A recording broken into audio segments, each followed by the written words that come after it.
This episode is brought to you by CarterComics.com. It is your one-stop shop for all comic needs, whether they be graded or raw. Carter Comics has got it all. All you gotta do is go to CarterComics.com, use the discount code FREAKNET, FREAKNET. You'll save 10% plus free shipping on your entire order. Again, CarterComics.com, one-stop shop for all comic needs.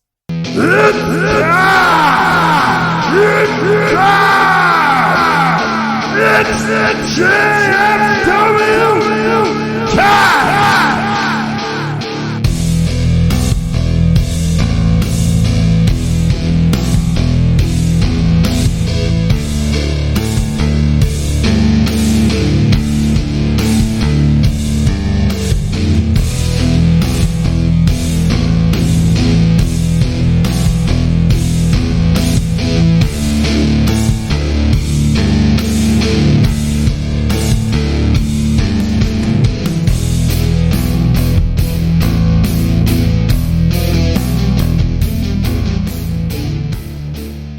What's up, everybody? I am Travesty. And I am the Slayer of Factions, the Amazing Turtle, the Nubster. I am the top of the food chain, Apex. Okay, first, before we even get started. Ron Burgundy? Yeah, exactly. Because your face, your thought process, I was like, what's going on? There's like a Glare on the screen. 40 to 45% chance that Nubby lost himself through his intro and ended it with that. So 30, I'm going to go 30%. Yeah. I'm going to say 30% chance he got lost halfway through it. So I was trying to do something different like you did. Yeah. And I was thinking about it all day, and I was trying to word it the right way, the way I had it this morning. Then I lost it. You lost it in the middle. And it caused me just That's what I do. Not gonna do something funny. That's what I do. That's what I am who I am. Sometimes Right? I bleed. Sometimes I fuck up my intros. Hey, it happens. Guys, you are stepping in the ring with the greatest faction in podcast history, Just Freak Wrestling, the JFW Podcast. Something new, something different. Well, I guess it's not new and different because we've done it before, but well, actually, how do I want to phrase that? It's not new.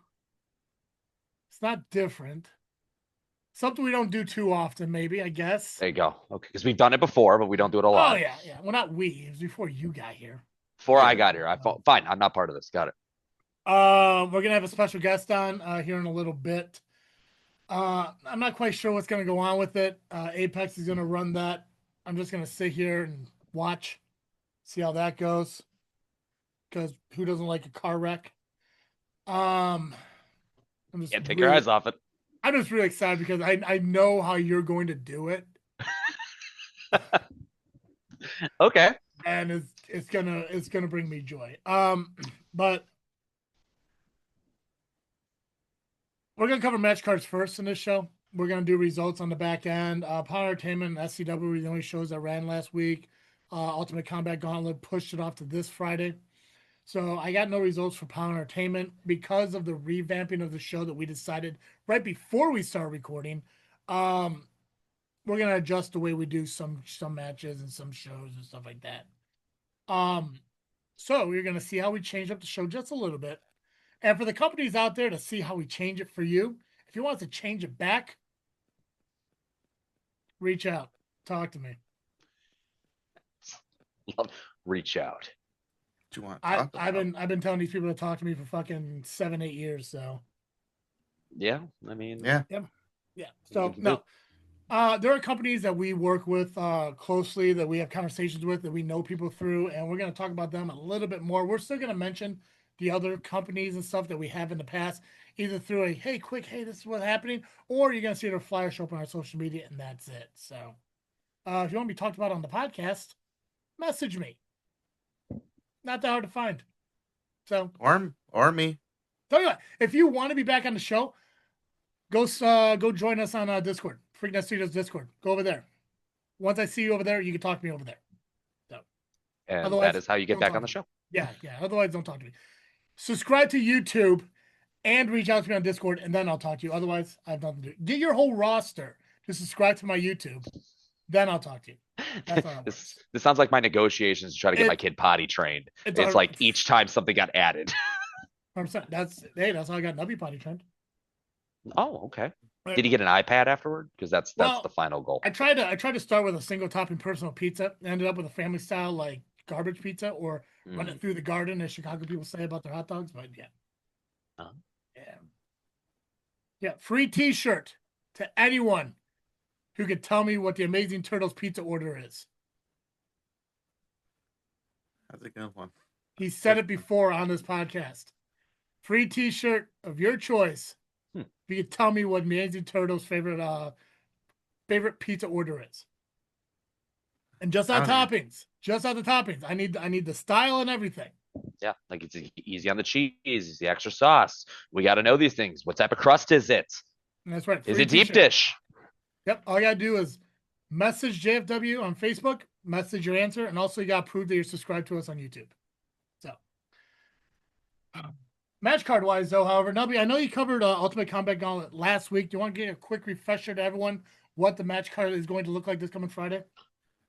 I'm going blah blah blah. Yes, here we go. So I am going to Are you? give you a little information. I am not going to run down the card this time because we don't know the official card now due to the fact that it was postponed and there was one official cancellation. Maurice will not be able to make it because he has booked elsewhere. So I will not run the card down because don't know if it's the same card or not. Oh, the answer though. Good for you. So, and the perfect, you know what? That's a perfect example of something different of how things are going to go. Hell yeah. But I will tell you some information in case you didn't listen to last week's show, which I don't know why you didn't. You should be listening every week. You know, isn't it funny when I fuck shit up? Come on. Don't you want to laugh? That's what I do. That's what I do. Ultimate Combat Gauntlet will be this Friday, January 30th. That's right. January 30th. Dawn of a new day. New Day rocks.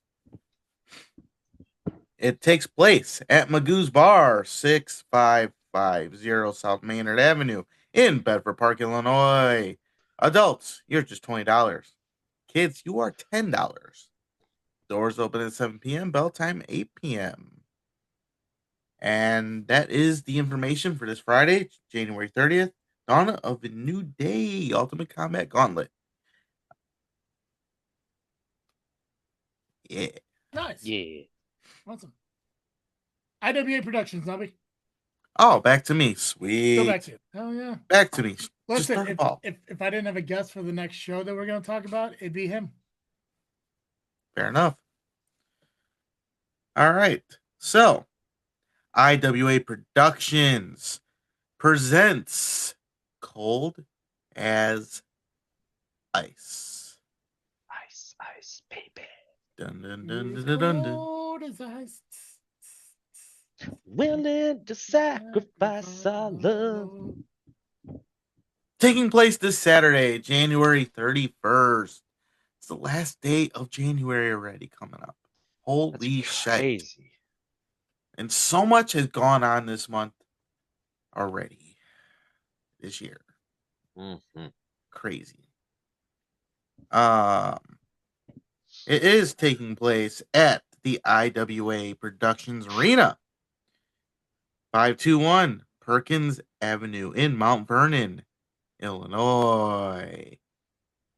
Front row is $15. General admission is $10. Doors open at 6 p.m. Bell time 7 p.m. If you want advanced tickets, hit up the ringside buffet. Because the ringside buffet is good. I'm so waiting for IWA Productions to book Just Freakin' Tag Team so I can enjoy the buffet. So we all can enjoy the buffet.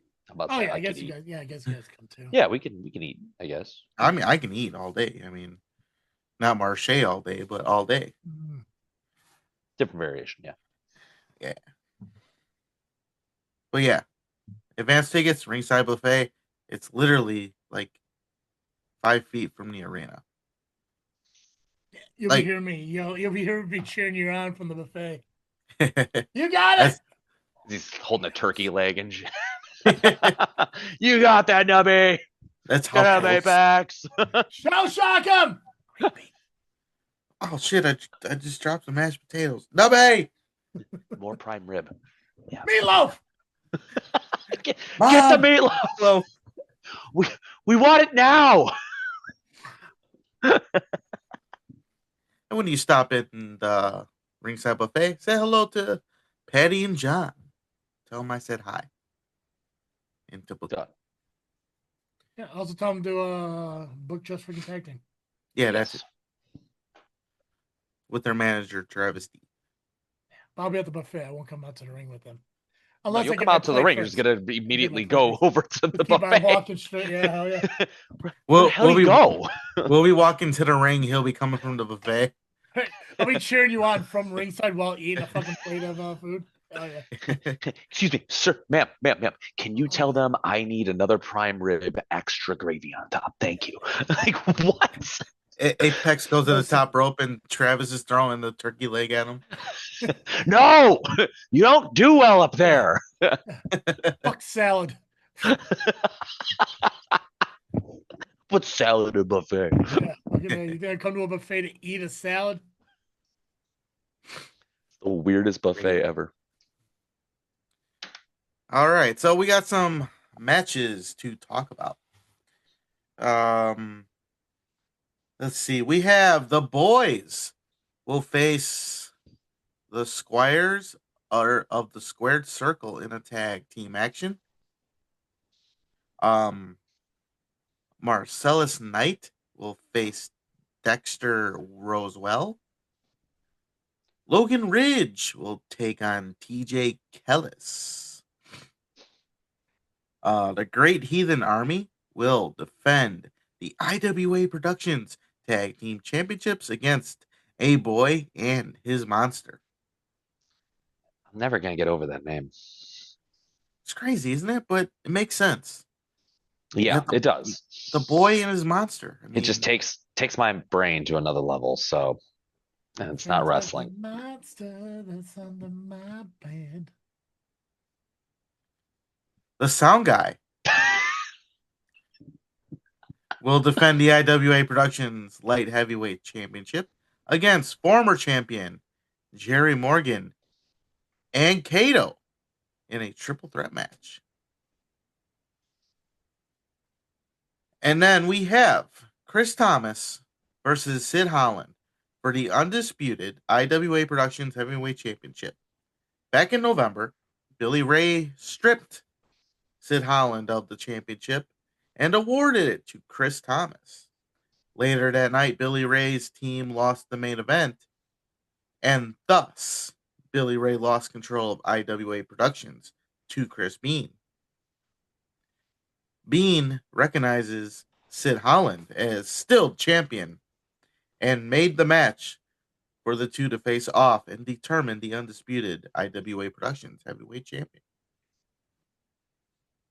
So a lot took place in November that is making this Saturday mean something. And that is IWA Productions Cold as Ice, taking place this Saturday, January 31st. Hit up the ringside buffet because I said so. Hell yeah. It's a pretty good reason there. All right. Listen. Because Nubby said Yeah. so. All right, real quick Yeah. while Apex gets our guest on and we can move forward with that. Quick thing I want to remind everyone of, because it's been a minute since we actually discussed it here on the podcast. We are still looking and hoping to put together an Ivan Manson podcast, an episode for him. Yeah. And I still don't have enough content in order to do that. So I don't know if you guys have any interest in sending a video clip talking about your experience with him in the ring or in the locker room, or if you have some road stories you want to share about his life and career in the business, or if you're just a fan that wants to talk about a moment that he gave you that you remember and appreciate. send that to us because I want to incorporate that into this episode, and I want to put enough in it to have a full-length appreciation episode for them. So JFW Podcast at yahoo.com, that's where you can email it to. Doesn't matter how long it is, just we want to get the content out there. I would love to get more professional wrestlers who've had a history with Ivan to share their stories. But obviously we appreciate having fans sending those clips too. So again, JFW Podcast at yahoo.com. Email me over a video clip of your story, or even just to say goodbye to him. I would love to get that out, get that put together and stuff for him. So perfect timing. I'm too good. No, that was actually that's the problem. dead on. I'm too good at what I'm doing. It's insane.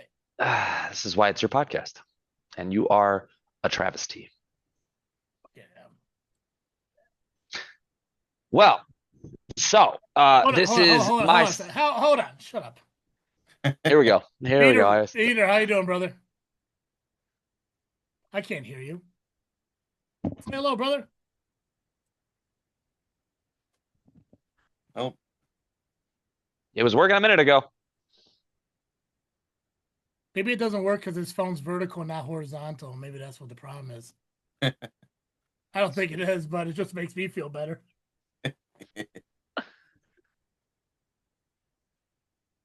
Now you look beautiful. I still can't hear you, though. I mean, we can see you. Oh, yeah, I can see you. The mic's not on. Yeah, see? Wrong again, Apex. It's broken. Crazy. What's crazy is we actually just had tested this before the show, so this is fingers. Hey, it wouldn't be JFW if shit didn't go wrong. Well, it needs to. See, that's the thing. Nobody comes in here being perfect. It just doesn't happen. We can blame Zoom. We can do Zoom. We can't blame Skype anymore. They died. They did die. They did die. I feel like I just watched RoboCop today when I was at work, and this moment makes me feel like the RoboCop moment when they're programming his memory and shit. I don't know if you guys ever seen RoboCop. I'm sure maybe the old 80s one. Yeah. But if you ever think about it, or at least go back and rewatch it, the moment where they put the grid and screw the grid onto him and shit. Look at the fact that they're using a drill bit, not a screw bit, to attach that to it, because you can look at the drill and it's a legit drill bit. Like they're fucking drilling holes in something. No. Oh, yeah, they fucked up. All right, so there we go. Man, technology, huh? This is why I book matches. That's right. Yeah. That's why I hated when Skype went away, because I used Skype from 2015 all the way up until it decided it no longer wanted to exist. And I was like, well, I'm done podcasting because I'm not learning a new fucking thing. And I was like, I got to keep going. People love me too much. We were ready to call it a day there, huh? Yeah, Zoom was hard enough, brother. Yeah. But this is Apex time to shine. So hopefully he doesn't fuck it up. But well, we got match cards for a new company that we're going to be starting to talk about, who Peter can bring it up of how many shows they've actually run so far. They did start up in 2025, if I'm correct, Peter, right? Yeah. With you guys.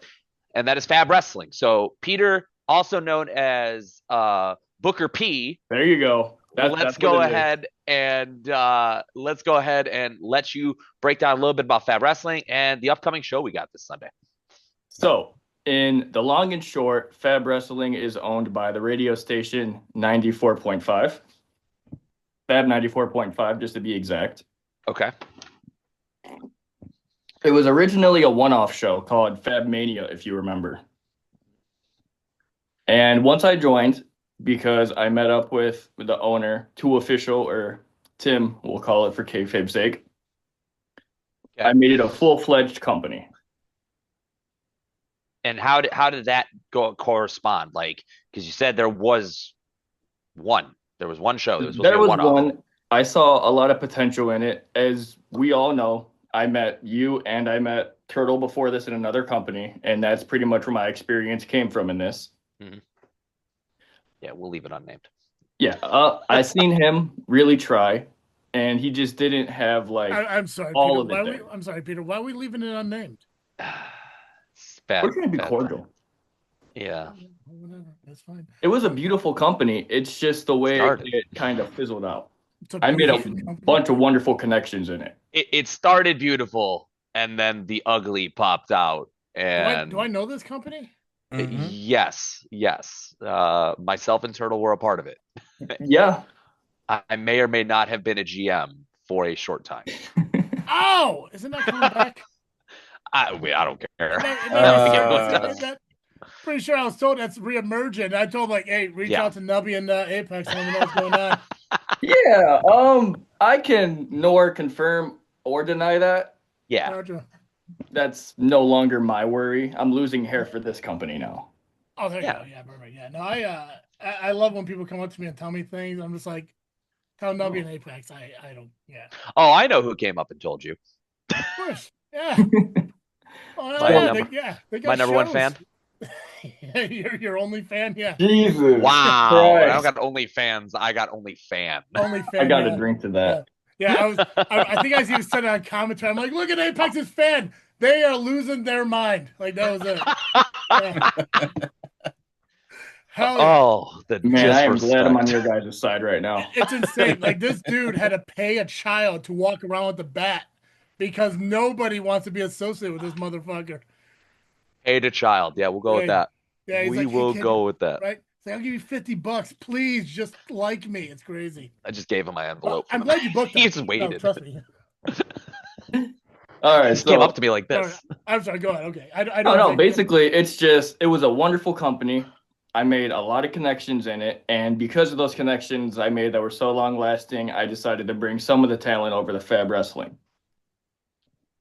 I don't want to say Fab Wrestling is a continuation of what I did before, because the old company, I'll just throw the letters out there, the IWF.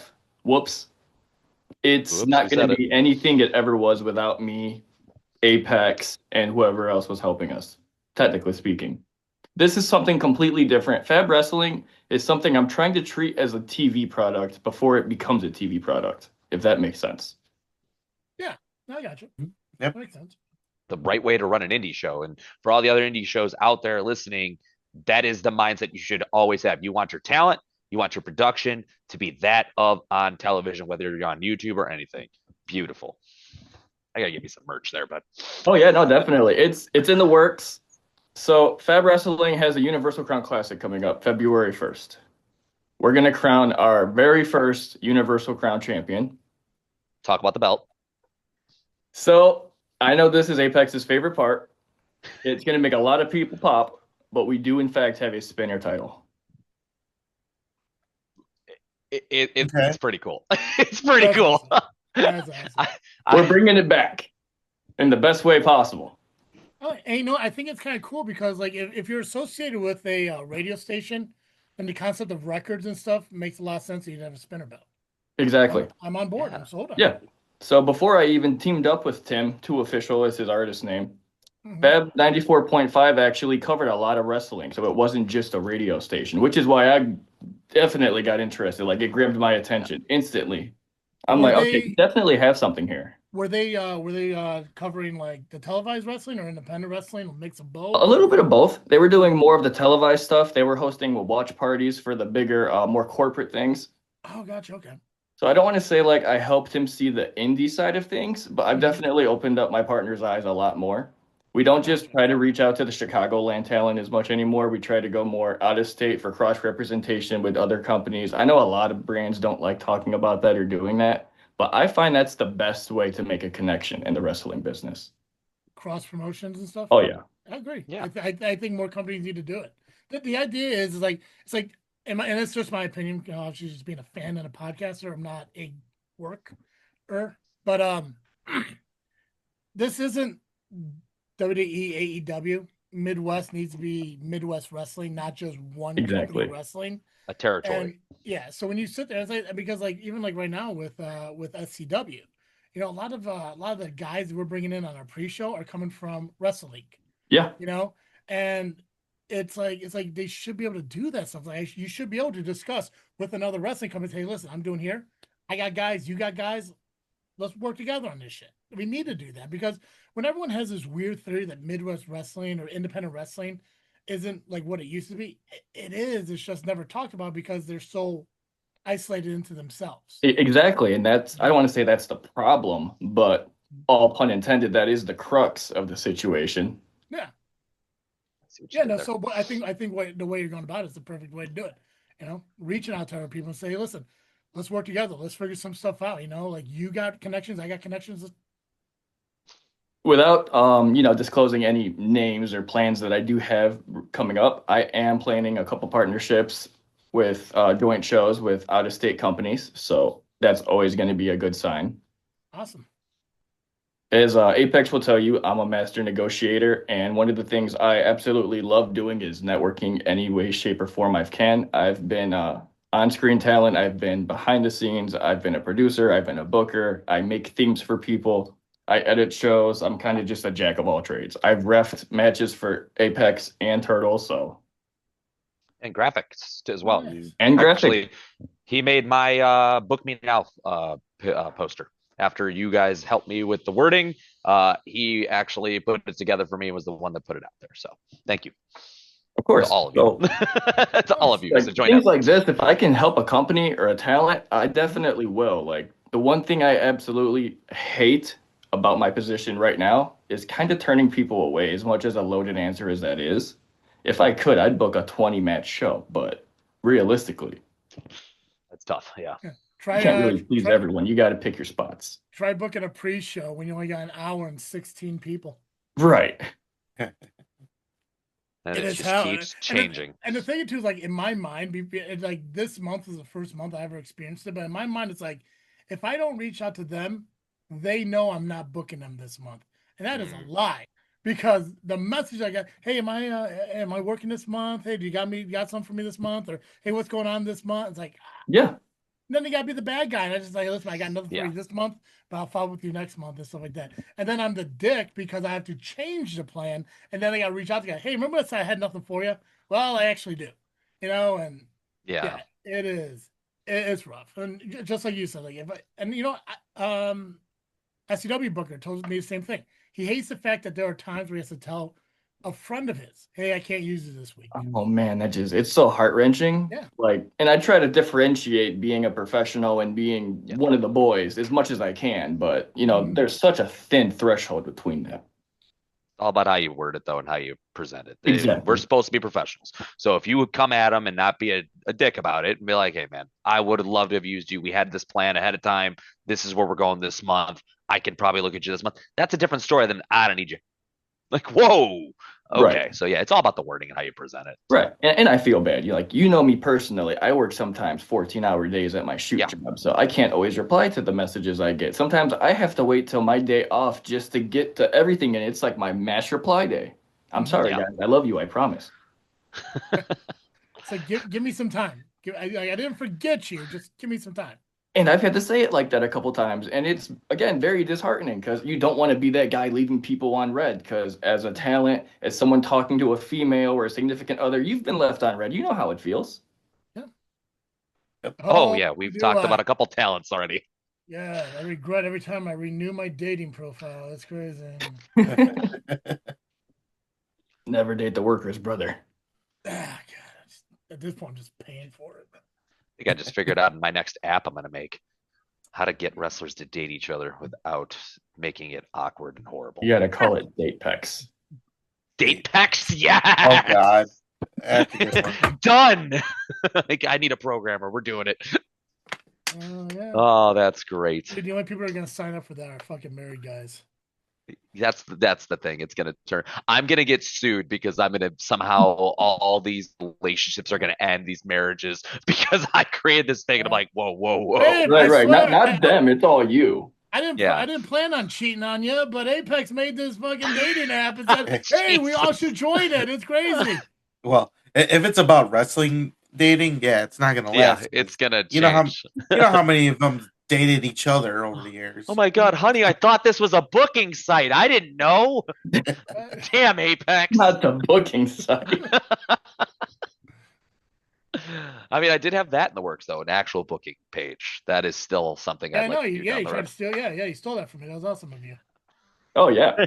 You had an idea, I had an I'm saying idea, that, and they he's like, were. hey, that's a great idea. Let me try to steal that from you. Oh, I didn't make it work. Karma. Yeah, didn't happen. That's a Name, great idea, everything.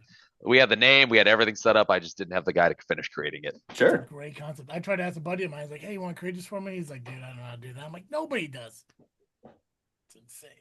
Anyways, this isn't about me. Fab Wrestling, bro. Yeah, man. So Apex. Fab Wrestling. Bro. You just suck at this. I am the king of tangents. I'm more than okay with It's this. not you. It's Apex. No, not you, bud. It's cool. My wife's so easy creeping to blame right Apex. now. She's creeping down the fucking hand. There she is. Hi, That's Peter. I'm Peter. Hi, Peter. He's the booker for Fab Wrestling. He's the one I've been talking to for a while now. I'm sorry. And you already know Travis and Turtle. So Yes, I do know you. okay. I like to say hi, and then he tells me to shoo go away. Yeah, I was telling her to go away, and she just kept coming downstairs. So sorry, guys. That's fine. I can say hi to you. Okay. Love you. Bye. Bye, guys. Yeah. Aww. She wasn't here for the dating part. That's probably a good thing. No, she stopped at the top of the stairs. What about dating? She's got ears like a Doberman for the weirdest things. You're good, honey. It's a joke. Mm-hmm. Watch that Doberman bite you. Yeah, right. Jesus. But back to Fab Wrestling and the show coming up. So Fab Wrestling, I'm actually looking very forward to because unlike most local companies, we actually do have our own bit of partners and sponsors. We're actually sponsored by the Mexican energy drink Volt. I did not get a chance to try one at the last show. Oh my Lord, they are, I don't want to say like heavenly because I don't know everyone's religious like background, but they are awesome. All right, I'm gonna have to try one. They're very good. I was like, did you just pull out like the priest thing? Like it looked like you had like a priest collar. I was like, wait, what? Oh yeah, that's why I said heavenly. But dang. Hey, that's fine, man. It's pro wrestling. Say whatever you want. It's okay. Tell me about Volt. So it's a Mexican energy drink. Like, tell me about it, though. So they are partners. They've been with us since the first show, which was No Mercy in December. The one I just have in the back for ambiance, pretty much. It was the one that we originally had at Cielo Nightclub, which is now called XOL, I want to say. It's in Melrose Park. That's where this event's actually going to be as well. It's a good looking venue. I absolutely love the venue. It's one of my favorites I've booked, and I find some pretty interesting places. Like, that one's definitely up there. I'm going to hang on to it as tight as I can, pretty much. I mean, as long as it's not outside of a VFW, I think we're good. Look. No one told you to show up that day. If I didn't show up, though, that show wasn't happening. Because I had to quick decisions to make. I'll give you that. Some of them might have gotten us arrested, but at least we came up to a one that worked. Sure. So speaking specifically about this show, you were at our Christmas event, Tope's Titles and Toys. It was a toy drive. We are having the same sponsor, which is called I Play Games, which is a live video game, I guess, entertainment system coming out again. So the fans are going to be able to play video games. We have plenty of sponsors. I know we have a pickle sponsor. We have a lemonade sponsor. We have the Big League Burger sponsor. So we're definitely building a brand with Fab. We're not like doing it as slow as other places like to. I noticed some places don't really try to get sponsorships until like their halfway point or maybe like a full year. And I'm just trying to do everything like instantly to get everything like perfect pretty much. Out the gate running. But maybe that slow burn is what affects these companies from really growing. If you're doing this and you're starting to get those sponsors early, maybe that is the blueprint going forward so that other indie shows like, all right, we got to get sponsors. We got to do this. The more money we get in, the better talent we get in, the better matches we can put off right off the bat, the better venues. Like it's a trickle effect. Definitely. And a lot of people don't really think about it like that. They just think, okay, we have a ring, we're set. Let's put on a show. And the thing is, like at No Mercy in December, we had the recording artist Axel do a complete set, like during intermission. Like, we are not a regular company. We want to have like, sports entertainment without being the E. Yeah. Okay. So the card pretty much for the Universal Crowd Classic is going to be 8 regular tournament matches. And I know it sounds like a lot, but you already know the conversation we had earlier where I want to get as much footage as possible, split everything up, do everything the TV style. Yeah. And we're going to have a couple, non-tournament matches. And of course, you're one of them. Yes, I am. I'm very happy to be booked this weekend for the show. Honestly, it's been so great working with you again. Thank you. Same here. I'm looking very forward to see how you work with Angus McDuff of all people specifically. There's a spoiler right there of who I'm facing. Please don't lie on my show. The idea of, It's gonna be a barn burner. I have no doubt it's gonna be a great match, but the fact that you said it's a pleasure working with him again, you don't got. Apparently, most people don't like working with me. I guess I work with I don't him even know every why I'm Monday. here. And then on Saturdays once a month. Mm-hmm. Yeah. This is all I have to deal with him until February 1st, so I'm good. Yeah. This is where I get left on red for the rest of the week. So the second non-title match that we're pretty much going to have, or non-tournament match, is going to be Crux, the Ragnarocker, if you're all familiar with him, versus the one, the only Hot Rod Daddy Andy. There's only one. Only one, the one. It's just going to be such like an exciting, fun match. That's definitely what I would think as like if Chikara was still around, that would be the match they would kind of book. Oh yeah. Uh-huh. And I love Chikara. I'm still wearing the only like Chikara shirt left in existence that I personally bought from Mike. Oh man, I miss Mike. Did a seminar with him once. That was fun. Oh, that's amazing. Where? Back in Elite Pro days. Not the original, not the Elite Pro that's going on now, but the original one with Mike Nolan ran it with the Tomasellis. We had different guys come in to do seminars at training, and he was one of them. This guy had me doing a handstand bump, but landing on my feet. Yeah, that sounds like him. Yeah, he had me doing some shit that I never thought I could. I couldn't really land on my feet, but I got over. Yeah, definitely. I just couldn't stand. Unique. I'm gonna have to try that off screen. It's crazy. And normally they're on all fours, like on their hands and knees. No, he was just like leapfrog position. Now imagine that. That's quack for you. Now imagine a 400-pound dude doing that. Now I wasn't that guy, but we had someone about close to 400 pounds doing it, Chad. And he just like we had to help him over. Yeah. But the fact he was actually still able to get the rotation just like blows my mind. Yeah, it was crazy. But I miss that guy, and I do miss Chikara. I never got to actually see a show, but I heard stories, saw some clips. I'm like, wow. Where were they based out of? Pennsylvania. Philly. Or Philadelphia, right? Yeah, Philadelphia. Oh, wow. Okay. Yeah. Chikara holds like a special spot in my heart, especially for like booking and how I kind of run things. I'm not like a wrestling promoter. I'm like an indie wrestling promoter, if that makes the most sense. Like I grew up watching like Japan and Mexico and CMLL and AAA before I grew up really watching like WWF and like WCW. I did it backwards because my dad was like a huge indie mark, so. Yeah.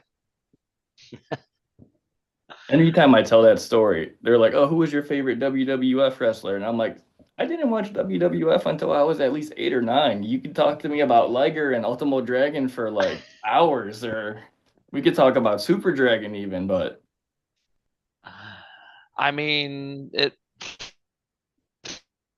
least you could say that. I mean, you got time to add in that later wrestler, and now they're going to start questioning when you're not naming the typical WWF guys or WCW guys at that time. Like I always told everyone, I wasn't allowed to watch WWF, which is weird because I was allowed to watch any movie I wanted, but I couldn't watch WWF. So I grew up WCW until they got bought, and then they were screwed because my family had nothing they could do anymore. That was wrestling. But like you look at Fab, you look at other companies, you definitely see that more like indie professionalism. It definitely looks more like IWW TV ready compared to more things in the area. And that's kind of like the main goal that we're trying to do. That's why I try to reach out of state for talent. That's why I don't just stick to all the local kids. I love the locals. I'm one of the locals, but you can't just book everyone and then expect to have like a different product. Well, it's saturation too. If you're seeing the same person at Exactly. every show you go to, eventually, like, I just saw this. How many times do workers do the same moves in the same match? Pretty regularly. So it would be nice to see other talent come in and bring a different style, a different spice, and a different attitude to that stuff. So, Well, not only that, but how many times do you see the same two guys wrestle the same match in 3 different companies? yeah. in the span of 4 Exactly. months, you know? That's why I don't book a lot of the same people for that very specific reason. They're great talents, they're great people in and out of the ring, but if I seen you wrestle your friend 4 times, like you're not going to do it here with all due respect. Yeah. And that rubs a lot of people the wrong way, but I'm still trying to give people a different product, and it just keeps coming back to that conversation. Mm-hmm. I mean, we saw a child wrestle at the Chicago show. Oh, did Little you wrestle? luchador. Hey man, Whoa. that's my boy.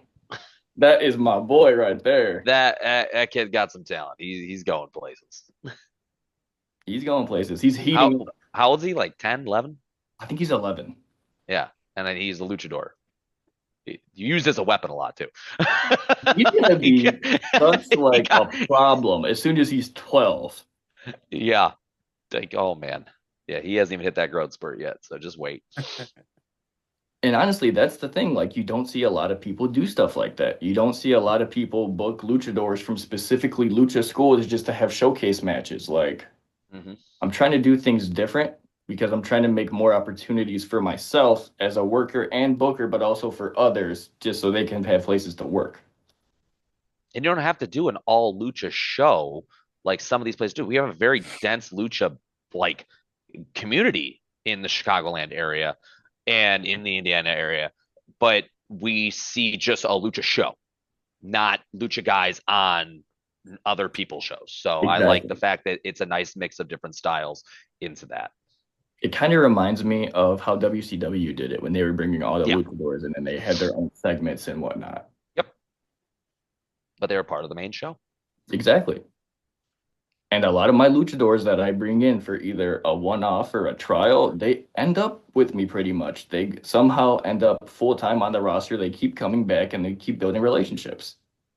Once the guys are hungry in the ring and want to be out there. That's what you always want to look for on the indies. Some of these guys don't take the effort. They don't put in the extra work. They're just there on that day of booking and they do get their match done and that's it. Right. Like, you got big muscles. Cool. But how are you as a person? Like, in that locker room? Yeah. Like, how's your psychology? Yeah. Not enough of that. Too many people, too many egos. Yeah. And again, as talent relations, as my official title, I deal with a lot of egos. Yeah. So let's keep going down this card, man. So you've announced the 2 non I'm ready to announce the actual tournament matches for the first round. I'll say, how many rounds are we going to have for this? How many shows is this going to span over? It's all going to be one show. At the very end, we are crowning our champion. Okay. It's going to be a little bit of a longer show, but it's going to have a very big payoff because the extra matches are pretty much just going to be footage for the website or whatever. Yeah. So let's break it down, man. So piggybacking a little bit off of POW, I'm kind of refreshing a feud with Maurice and Mason Perks. Oh, shit. Yeah. It's going to be fun. They just had some good wars. Like, I want to bring in stories from other places to see if they can still carry the traction on another stage. Because if a story is that good, it should be good somewhere else as well. So I want to see how they work personally. Because at POW, I think they had a no rope match as their very last one. So I want to see how they go now. Is that the one where they just took all the turnbuckles off and stuff? Yeah. And it was, oh, okay. They did it like Bloodsport style. Yeah. That sounds fun. I mean, I'd fall off and back. Like, I'm going to say every match is my favorite, but one I'm specifically looking forward to because the complete like difference in styles is Mike Strong everyone knows Mike Strong, like Oh yeah. big old Mike Strong, flippy Mike Strong, like taking on from New Edge Pro, all the way in Michigan, mind you, Marco Modelo. Nice. If you don't know who this kid is, you definitely need to like watch one match, just watch an interview of him. He has that it factor that a lot of people don't really carry as much anymore. He actually carries himself as a champion should. Yeah. Right now, he's their current grand champion for New Edge Pro. Is that their top belt or is that their mid card? It's technically like a little higher than the mid card. I want to say that's probably like their television. So like main title B. Yeah. Okay. The pride of Italy. So I mean, he's Italian, so I like him. yeah, I love him, dude. The way he works and just carries himself, like, yeah, he's a dick, he's a heel, but you're a good heel. You're a great heel. Does his job. If you hate him, he's doing his job. Like the work speaks for itself, frankly. Okay. When it comes to work, I think of workhorses, and no one other comes up in the conversation besides like Muggsy James when it comes to like a real workhorse of like the game. This guy has been everywhere, and to see him take on Emery, that's going to be a fun one. Not I'm the. glad you It's said- just I'm workhorses. glad you said real workhorse and not talking about the workhorses. No, a They're the real worst. workhorse. The fucking worst. There is a Hi guys. astronomical difference. Yeah, I know you're listening, Peterson. You fuck. You are the worst. Not you, motherfucker.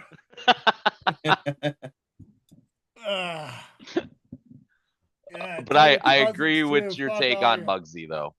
Love Muggsy. The man, the dude puts on a show. I looked at him the first time. I was like, oh my God, this is the meanest SOB I've ever seen.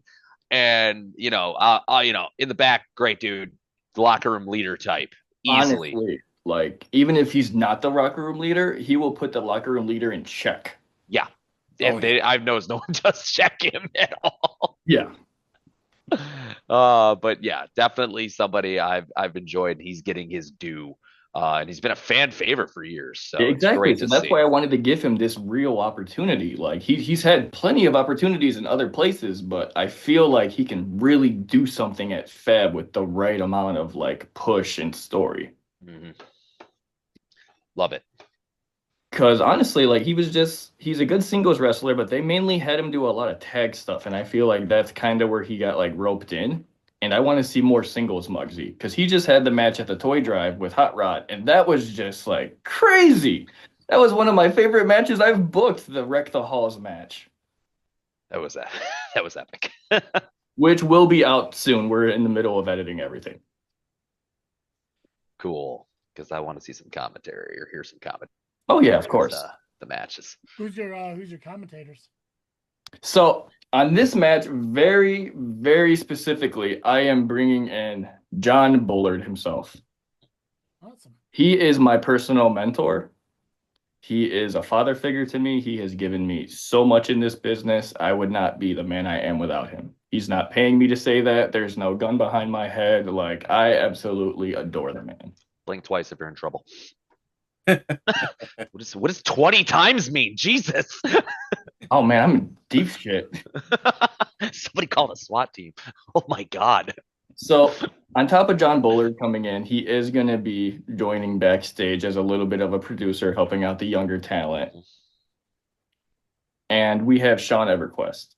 I know you met Sean at the last show, but he is a ball of sunshine. This kid is going to have a great future ahead of him. He's done like DJing, he's done drag shows, he's done weddings, he's done bingos. We kind of gave him a real opportunity with Fab, and he took the ball and just ran with it. Turtle, did he do CSW the last show of the year? Was he up there with Steve? Don't think so. I know we got distracted breaking up a fight, but I thought I saw him over there, but I wasn't sure. I know I did see him at Fab though, for sure. Dude, Sean is a great kid. Like, I look very forward to working with him more. Yeah, super nice guy. Oh, yeah. Super knowledgeable, too, for how much he's only been doing this. Like, he grasped it. And that's kind of what I want. You want coachability when you're building a new company because you don't want to take people who are, like, everywhere else because they're established. You want to kind of build up your own team. You want to kind of just build an army. Yeah. Agreed. That's a all-star commentary lineup. Travis, you ever interested? Maybe. I know you got your two. I don't know if Pete ever called you. I don't think they want me talking. Oh, as long as you don't bury anyone. Oh no, I never. That's my job. I make it the problem. Well, it's not a problem. It's not. When I podcast or when I commentate, there's really, other than the cussing, there's no difference. I don't swear when I commentate, but coming from a fan's perspective, yeah, it's not basic everyday cookie cutter commentary. So a lot of people aren't a big fan of the way I commentate, but the wrestlers and the workers they love the way I commentate. Some promotions and stuff, I get not ones I work for, but they're like, hey, you ever think that if you really focused on like a JR Jim King kind of mindset, like I don't do it that way. I do color commentary, but the way I do it is perspective based on what I see. Sure. And I'm always a heel when I do myself, but it's because I'm also honest. I'm not going to sit there and just because a crowd cheers for a guy doesn't mean I'm going to like the guy. No. Just because the crowd boos the guy doesn't mean I'm going to hate the guy. It also doesn't mean I'm going to like the guy. It depends on his work in the ring. Depends on his mic skills and all that stuff. I'll commentate some shows, but it's going to be honest. It's going to be very honest. But no, I don't bury people. If I bury people, then I shouldn't be in this fucking business. 100%. Sure. Absolutely. You got accused of that one time. Oh no. Oh yes, I know exactly who you're talking about. Talking about that one fucking kid. Just because I didn't know who. Yeah. Was he POW guy? No. That's it. Yeah, I can tell that. So, I was commentating with some POW Entertainment dude. He does the podcast for Trainwrecker. And he came into SCW to commentate with me. And at this time, POW guys were coming in. But we're also getting new guys. This is before high voltage, all that stuff. Before I did. Oh wow, this was a minute ago. Okay. This is a while back. So this kid comes out. He doesn't come up to me. He doesn't, nothing to commentary like, oh, hey, about this, that, and the other thing. So I thought he was a POW guy. So I'm talking to Trainwrecker. I'm like, hey, man, what can you tell me about this guy? He's like, I thought he was one of yours. I was like, okay, brand new guy. Let's figure it out. Let's see what he can do. All right, you're Jim. Yeah, so he goes out there and he puts on a good match. Nothing wrong with his match. He's green, new, whatever. I think he was a former wrestler and kind of came back. He was a returning. Yeah. So he had a match and it wasn't bad. And I said, hey, listen, I may not know who this guy is, but he's going to show us who he is. And he took that as me burying him, went into a group chat, started motherfucking me. Yeah. It's like, I told everyone, like, go listen to the commentary and tell me where I buried this guy. Not one person said it. Not one person agreed with what he said. Haven't seen him since. Don't remember his name because he doesn't fucking matter. But it's like, I've been podcasting since 2017. And I made it a point at podcasting. Like, I don't care if you have the shittiest match on the fucking card. I'm not burying fucking anybody because everyone's out there trying to do their best, trying to learn. People make fucking mistakes. People have an off fucking day. Exactly. I'm not perfect at what I do. Never claim to be. Nobody should claim to be perfect because there's always going to be a mistake. But I don't fucking bury them. But everyone wants to sit there and say, oh, we're just being an asshole. Like, no, I'm just being honest. If you think I'm being an asshole, then you got a problem with people's perspectives. And that's where the real issue comes in. And that's the problem and everything. Like I said, like I mean, I don't know if you ever heard of who Steve Arendt is. Yeah. A lot of my commentating has been partnered with him. And we just work together well because he understands how I do my shit. I understand how he does his shit. And he knows that my stuff is going to be reactive to what he's doing and opinionated based on the show that's going on, the performance that's being done. Right. And some people just don't like that. So hey, listen, you want me to guest commentate a match for you? I'll do it. And it'll be fucking incredible. And you'll love it.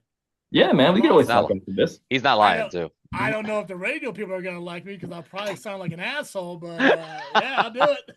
I don't think you'll sound anything like an asshole compared to me. Let's see. No. How many shows did I get to work with you? 7, roughly?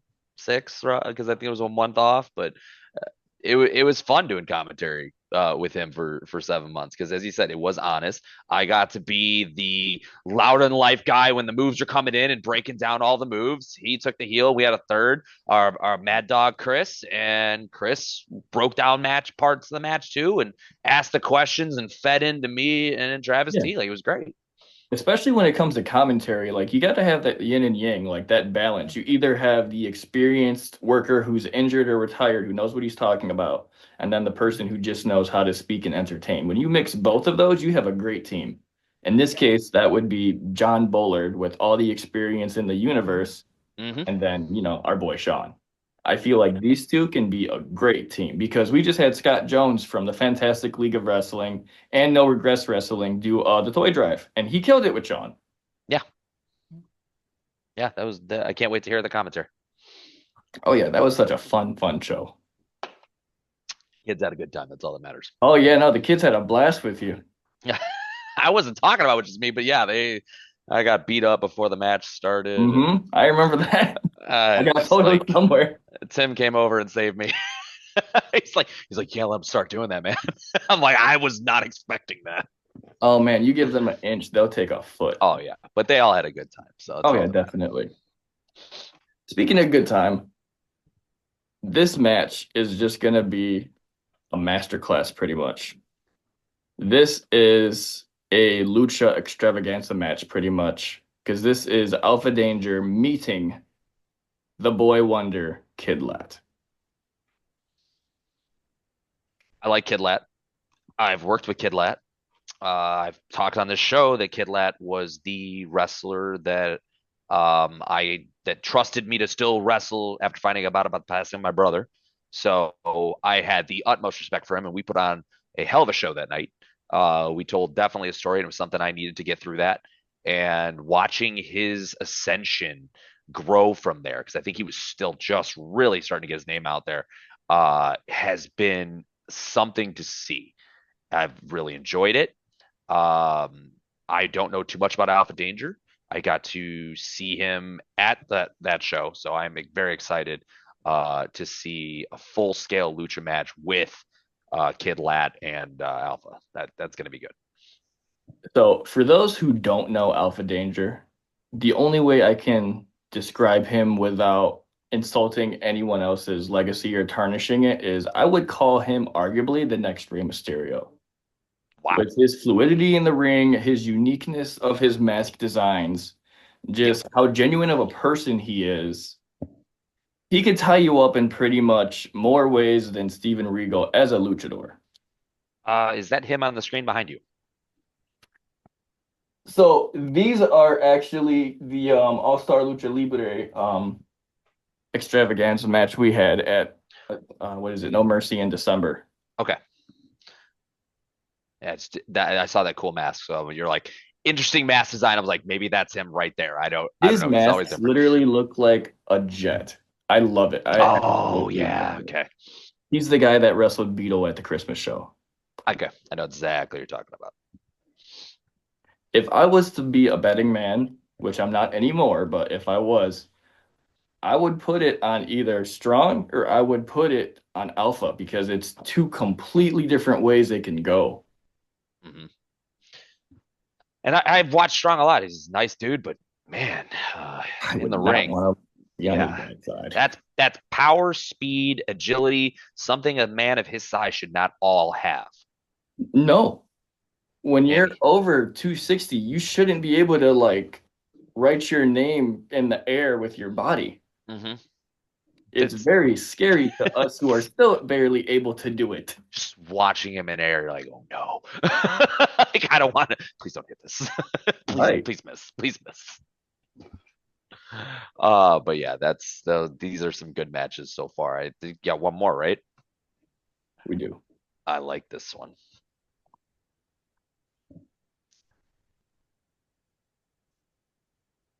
Go ahead. It's your show. Ready for it. We are ready for it.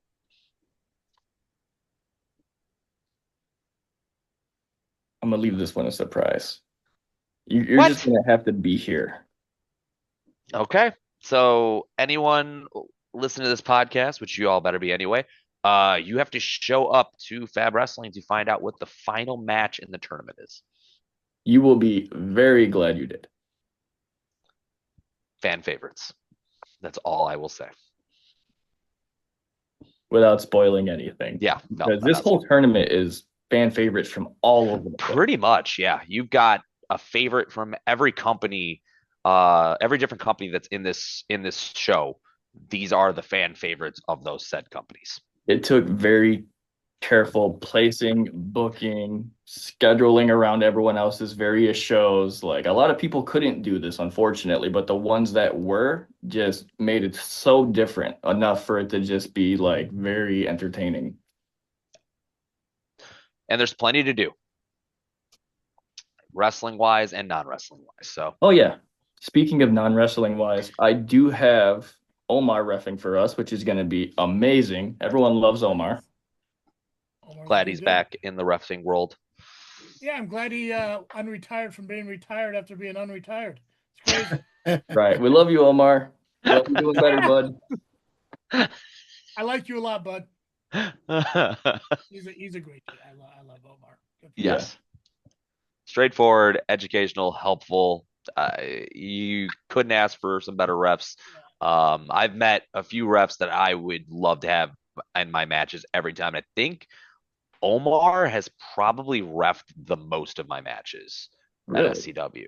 At SCW. When he is not dictating how things work on high voltage. That is a whole other thing. Yeah.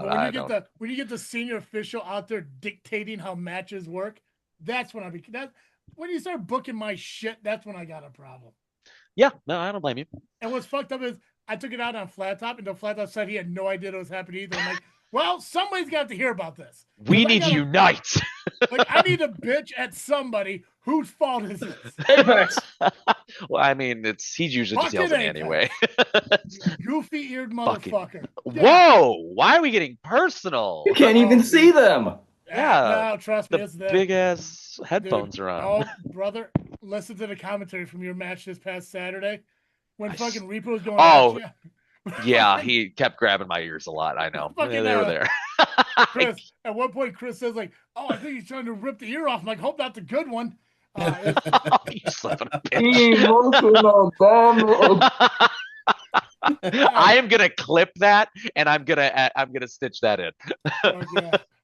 Hope it's not the good one. Emotional damage. I knew I should have watched it. Oh my god, I hate you. Well, that'll hopefully be up in a while. We'll go over that match card in complete after this. So, I mean, what else do you want to talk about, Peter, for the show come up? What else do the fans want to know on this one? I'm excited to be a part of it. I thank you again for booking me, and that's a great match. I know Angus has a background in fighting as well, so I'm expecting kind of a technical match. You said he likes suplexing and around the ring. That's cool. I like suplexing too, so this could be an interesting one in itself. So, I plan on taking a shot for every suplex I see, so we'll see how that goes. Because I have very high hopes for McDuff. He's just going to throw a pass. You know how to fly, right? He's rooting for you to lose. I know how to fly. You have him on the podcast, and he's voting for the other guy. Damn. Look, I'm as non-biased as it comes. I mean, it is Even what your it own is. guests don't like you. I'm on Angus's podcast right after this. So mine first, and then he still votes for them. Your fan is still just one. Jesus. Still better than none. It's still better than none. It's still better than none. Oh, that's awesome. Crying now. I'm sad. So while you've been running through this match card, and it looks fantastic, by the way, I did go over to your YouTube. I did find it, Fab Wrestling. So JFW is now subscribed to you guys. Oh, fantastic. Thank you so much. And I was running through the Facebook page and explain a little bit about the where did it go? Actually, it's a little bit higher up here. Scouting for ring crew and content. Explain that a little bit. So we're trying to, like I said, build a team from the ground up. We want to have someone who's pretty much reliable there. We want to have a dedicated ring crew. We want to have a new social media team because we do a lot of things in-house as our own. And as you understand, you can't always do that. I have a shoot job. I have a family. I'm training myself as an in-ring competitor. Like, I'm not just Booker Pete. Tim's not just too official. We're humans at the end of the day. So we're trying to build up a family that is very reliable, professional, and able to just help spread the word of Fab properly. As for the ring crew, I mean, we're just looking for a dedicated ring crew. We're willing to train someone. We're willing to have someone have this be their foot into the business because we all started somewhere. I started as a security guard years ago. We've all been there. We've all set up shows for people, and then we ended up getting on shows later. Mhm. This is just another network I'm trying to just venture out for people. Gotcha. Now I know this was almost a month ago it was posted, but the media access applications, are those closed? Those still going on? No, those are still very open. Tell everyone about that. Go for it. So for the media access, we are looking for people with podcasting experience, kind of a social media following, if you will, because we don't want to piggyback exactly off of them, but we want them to use the Fab brand as well as what they're already portraying. Gotcha. Okay. I gotcha. Yeah, I know Apex sent that to us and everything. Was showing. I'm assuming he didn't fill the application out on our behalf. So good for you for half-assing that one. Oh, I'm sorry. I didn't know that something that wasn't my entity. I was just I filling just, the I paperwork just for. assumed maybe you want to take some initiative, but hey, I thought No. you were a team player, man. Like, Crazy, right? I mean, I am, but it's my fault. It was during football season, so I get it. there you go. See, the thing is that ever since football season, I'm more in tune to the show. During the football season, I was distracted. See, I was trying to talk to him, but he didn't hear me because he was turning the wrong way. It's a whole big thing. Go back and watch some of the old videos. You'll see. I know I mentioned it, but social media. Where do you guys want people to find Fab Wrestling on social media? so I know we have the Fab Wrestling Facebook and we have the Instagram. We started doing a TikTok with reels from our past shows. We're going to start pumping a lot more content into there with vignettes, backstage segments, and whatnot. But right now, we're mainly using Facebook and Instagram under the Fab Wrestling moniker. Okay. Awesome. Nubby, anything you want to ask or mention to our guest while he's here? I guess the only thing I can really say is my DMs are open. Wink, wink. They're open too. So you'd be like, "You available, Turtle?" Not for Apex. If you need another referee, Close he mine. might come out of retirement for you.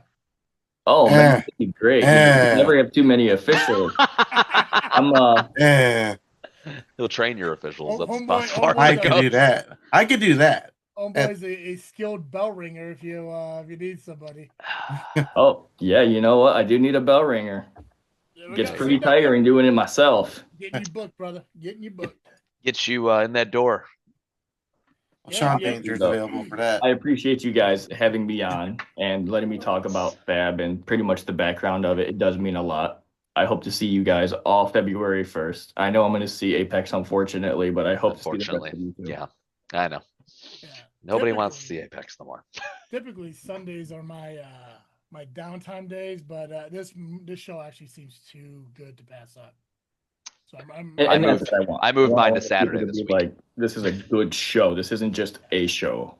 Well, you're crowning a champion, and I know it's kind of hard, obviously, to kind of anticipate the future, but what's the projection on other championships? Are we looking at a women's title, tag titles, and stuff like that? So we are looking at a women's title being presented, I want to say, for March for Gold. That is our March 29th event. That's most likely either going to have a tournament again or just a multi-woman match to decide the first champion. Gotcha. Okay. I'm a huge fan of women's wrestling, so anytime women's wrestling is incorporated into independent wrestling and is showcased consistently, I'm on board 100%. Oh yeah, definitely. Our first show after we got rebranded as Fab Wrestling, I brought in OVW talent Dayami. So she was a pleasure to work with. Yeah. I thought it was what was the shit, no, I lost it. You had Leslie on your show, so I'm a huge fan of Leslie Michelle too, so she's great. Good call. We just crowned a new champion over at SCW, so I'm excited to talk about her. Fantastic. But Seneca Sunshine, somebody I would definitely recommend you looking into. Yeah, no, definitely. If you want to take my recommendation, I'm just saying, if you want to take my recommendation, she's fantastic. That's a pretty good recommendation. We have been in talks, so Nice. I just kind of wanted to see how far she progressed because I met her when she was first starting out. And I will say that was a Right. while ago, but she made a huge impact in such a short time. I give her all the props in the world. Yeah, she busts her ass, that's for sure. So, brother, I appreciate you coming on. I appreciate you talking with us. Of course, man. Thank you guys so much. Good pick on Angus. I think you're not gonna be disappointed. So That one took some time, but I felt like I'm sure. who to face Apex than like good Apex. Wait, what? Yeah. Wow. All right, I'll remember this one. All right, okay. I'll book it one day, buddy. Yeah, I'll talk to you on Monday. Hi, brother. I appreciate you. We'll talk to you down the road and everything, and I might have someone fill out this application because I wouldn't mind being a media guy. Of course, guys, don't be strangers. It's all love. I appreciate you all. Absolutely not, man. Thanks for coming on tonight and talking about Fab Wrestling. And Of course, hope to see you guys February 1st. Yep, I'll be there. Appreciate you. All right, guys. Have a good night. So that's my second guest host since joining JFW. So cool. Yeah. Well, aren't you Good for special? you. I know. And that was good. That I actually enjoyed hearing about the Fab. I mean, you don't hear much about like new companies like that, and it sounds like he's got some good stuff going. So, look forward to maybe being part of it someday. Oh, I think you will. The DM's open. The DMs are open. I Don't was know wondering why if you you're were not going to say already. something. Don't make sense. Well, should we move into the results of last week? I mean, did you have POW at all, or did we get anything? No, we're gonna move on from that. Okay, cool. Well, I got SCW Arctic Takedown, and it was kind of nice. I was there, but yes. I don't want to shush because something's going on upstairs. Fab Wrestling is available at Eventbrite. Looks like tickets are $17.85. Get your tickets available online. Do so. This is a Sunday show, so be prepared. It is a Sunday show. It looks like it is scheduled from 4 to 9 p.m. at the Stilo, Chicago. I think I'm pronouncing it wrong, but yeah. Okay, cool. Yeah, now we can talk about SCW. Go ahead. Now we got Arctic Takedowns, since all of us were there, so we should all know exactly what happened. Yeah, talk about All right, cool. Let's start off with High Voltage then. So, because that is the beginning and you booked it. So, Nubby, I'm sorry, I got to bring this part up first because you were the first match of the night, as the JROTC did get the victory over the Cowabunga crew. And there was a little difference this time since last month.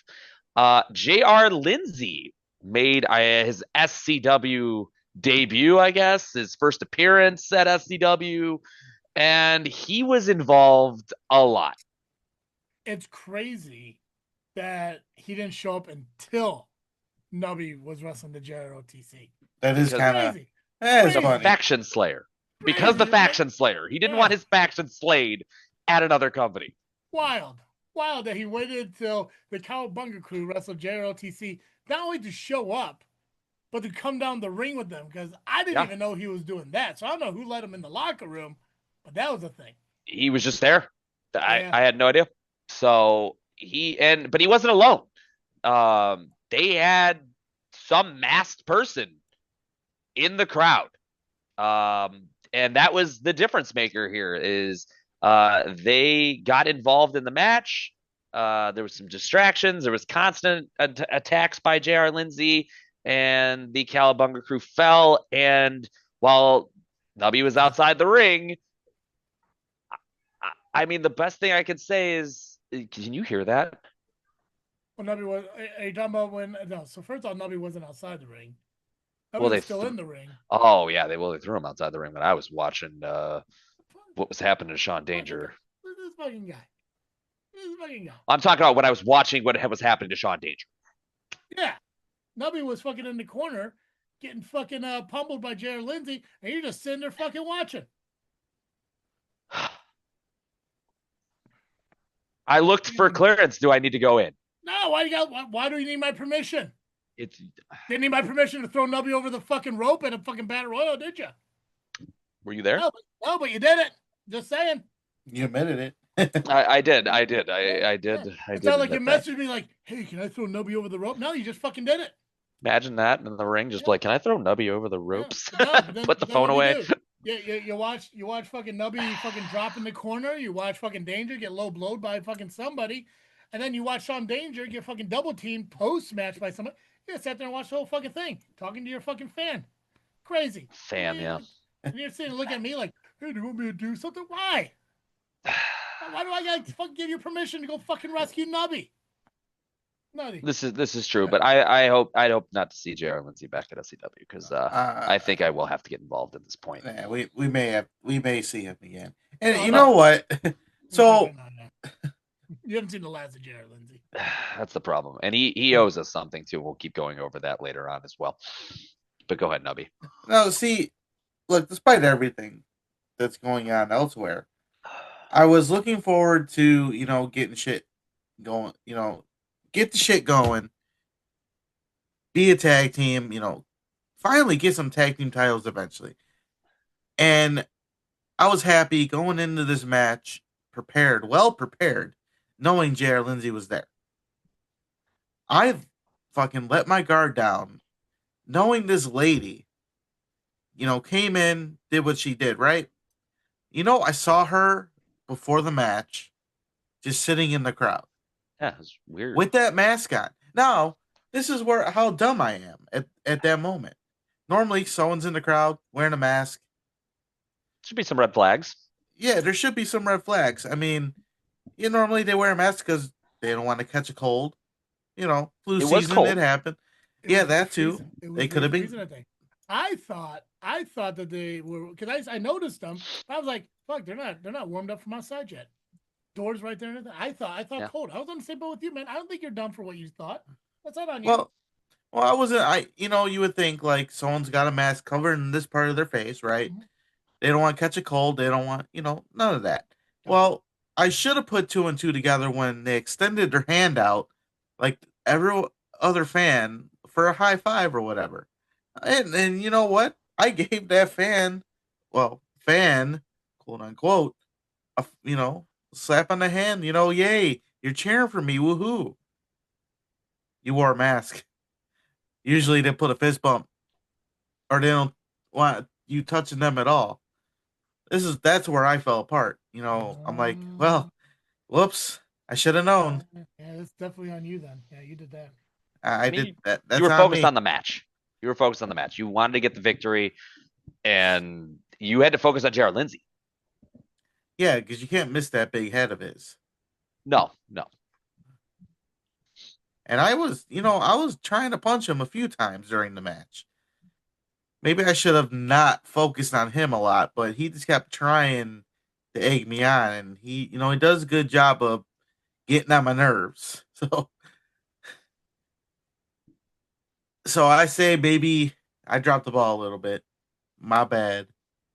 But at the same time, hello. Who got pinned? Yeah. That's true. Danger did get pinned. Does that feel anchor-like to you? Or? Yeah, no. Next match. Nothing. Okay, gotcha. That's fine. Yeah, okay. We're going to circle back to it in about 4 matches anyway, so. We got some more to talk about there. Second match, high voltage, was Leo Black defeating a debuting Storm Carmelo Black. Right? Or is that a double typo? Storm Carmelo, right? No. Are you going off of fucking Chris? Yes. Because he's giving me the typing, but apparently he's not very type. No. Storm Carmelo Cologne. That makes way more sense. Okay. Of course it does. Listen, I love Chris. Homeboy needs to check his shit before he fucking posts stuff on Facebook. Because I looked at it, I'm like, it's Leo Black and Carmelo Cologne. Like okay, cool, dude. Yeah. Listen, I got nothing against him. Never edited it. He posted the shit. He posted the shit. Respect to him for doing it. There's another fucking mistake in there somewhere. I just can't remember what the hell it is. There is, but Oh, I boy. think I can get through the next one because it's on the main show. I feel bad for Mike Pankow now because he's gonna read this stuff on his shit or on his. Wait, does he use Chris's shit? Yes, he does. Oh, no. Wait, when does he do his show? Well, it'll probably be next one. posted It'll be posted in the morning. He's probably already Oh, probably no. all recorded.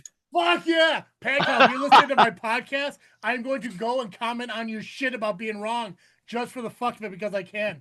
So I think I have on good authority that he does listen to our show because he did call me Nubby on his last episode. There we go. And this is all we ever say that. Otherwise, you're always the amazing turtle. There's gonna be one day. I don't know when I'm gonna do it, but I want to do like a gathering of podcast hosts and do like a fucking like roundtable discussion with them discussing fucking independent wrestling. Oh, that'd be Gonna cool. be one of them. Tables, letters, and chatters. I wouldn't mind being another one. Fucking train wreck. I just collectively just a bunch of head of podcasts just getting around the table and talking about fucking like our thoughts and feelings on podcasts about professional wrestling. Pankow would definitely be one of the first people I'd invite to do that. Absolutely. You think Steve will come out of retirement? Yeah, Steve would do it. I think Steve would. Yeah, Steve, I don't think is long for being out of wrestling content. Gotcha. I'm gonna guess, and if he's listening to the show, he's probably gonna spite me for it. I'm gonna say at least by July, he's fucking doing something new. Well, at least he doesn't have a show to talk to you about it tomorrow, but he can talk about it in Well, July no, because when they he hosts it quit. back. We did. Yeah, they quit. Yeah. They quit. Yeah, That's the difference. yeah. They did an entire shoot show where they fucking didn't shoot on anybody. It was crazy. The final show wasn't shooting. He did shoot on the LRP, which was well deserved. But there's still more that could have been said. Yeah, nothing about me though. Yeah, nothing about me though. Wasn't even invited to it. It's fucking crazy. So Carmelo Colon debuted against Leo Black, and the match was fucking fantastic. Yeah, they had a great match. They do have history. There was a shake and a hug at the beginning of the match. There was a shake and a hug at the end of the match. A lot of mutual respect between the guys. So yeah. Great match. Can't wait for it to be released for everyone to watch because that is something to see what goes on in high voltage. That is a humongous opportunity to see that.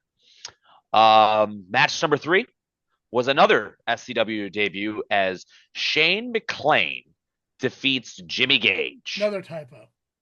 McLean, not McLean. It's McClain. McLain. But his name is McClain. No, it's not. Go to his Facebook right now. I know who he is. It's because he used to be called Diehard Shane McClain. His name is Shane McClain. Go to his Facebook and it's McLain. Go ahead. I mean, it can be that way, but I literally know him personally. It's Shane McClain. Because he's at wrestling, right? Yes. You $1,000. You're wrong. I will take that bet, actually. Go ahead. Call him up right now and ask him spell his last name. Because when I asked him, spell the last name or say the last name? No, spell the last name. McLain. Well, no, the last name might be spelled wrong. McLain. McLain, not McLean. McLain. You don't say 2 C's when there's 1 C, bro. Actually, McLain. It's McLain. McLain. Because I messaged him. I said, I'm just letting you know right now. There is 2 C's in this one. Yeah. And Chris is. Because he's wrong. Yes. But that's how he says his name. No, he doesn't. You hear it wrong because you're using the wrong fucking ear. It's McLain. Sorry, bud. Don't know what to tell you. Okay. I had a long-ass conversation with him. I was like, hey, is your name McClain or McLain? He said, McLain. McLain. Say the diehard guy's name. I don't know what to die. I think his is McClain, but he's not fucking Bruce Willis. Okay. What the fuck are we doing here? Like, I'm glad you know this. You just don't know his fucking last name. Like, what are we doing here? When you stopped my story, he said his name was Shane McClain. You probably just heard that because he probably said Die Hard and you just naturally assumed McLain. Maybe. McLain. Maybe. I'm on the spectrum anyway. So McLain. I can tell by your ear. McLain. Yeah. Yeah. You fucking look like you're fucking protecting a ship under the fucking earth. I didn't get that one. Nubby did. That's all that matters. Yeah, Nubby laughed. Oh, like, that one went over on that one. I guess I can say this one then for match number 4. I know this Hold guy. on. Shane Do you want to talk debuted about? against Shane Vinny debuted. Gage. Yes, Two talk about powerhouse it. dudes. Fucking awesome. Gage returned to SCW. I think that was the first match he had since Hallmania. Glad he's back. McLean did well. You know, I was under the impression that he had previous ring experience, but he didn't. And honestly, watching his match, he couldn't really fucking tell. Powerhouse fucking dude, got fucking Gage up. Awesome dude. Happy to work with him again. So He is a strongman competitor, and I know he trained. I thought he had wrestled as well. I didn't know he only did training. I thought he had done an actual match as well back when. But I was told he has experience, and the experience was not clarified for me. So. Yeah, I mean the practice. There you go. Practice. I had Gage message me when I said, like, "Hey man, this is your wrestling," and he's like, "Oh, okay. Has he wrestled before?" I'm like, hey, "He has experience," and he's like, "Is he Canadian?" It's like, "I fucking wish." And turns out Gage thought of somebody else, and yeah, he's not Canadian, so I wasn't a big fan of him because of that. Because we do need a Canadian, one that's not Skylar Reed, you know, somebody who could get over.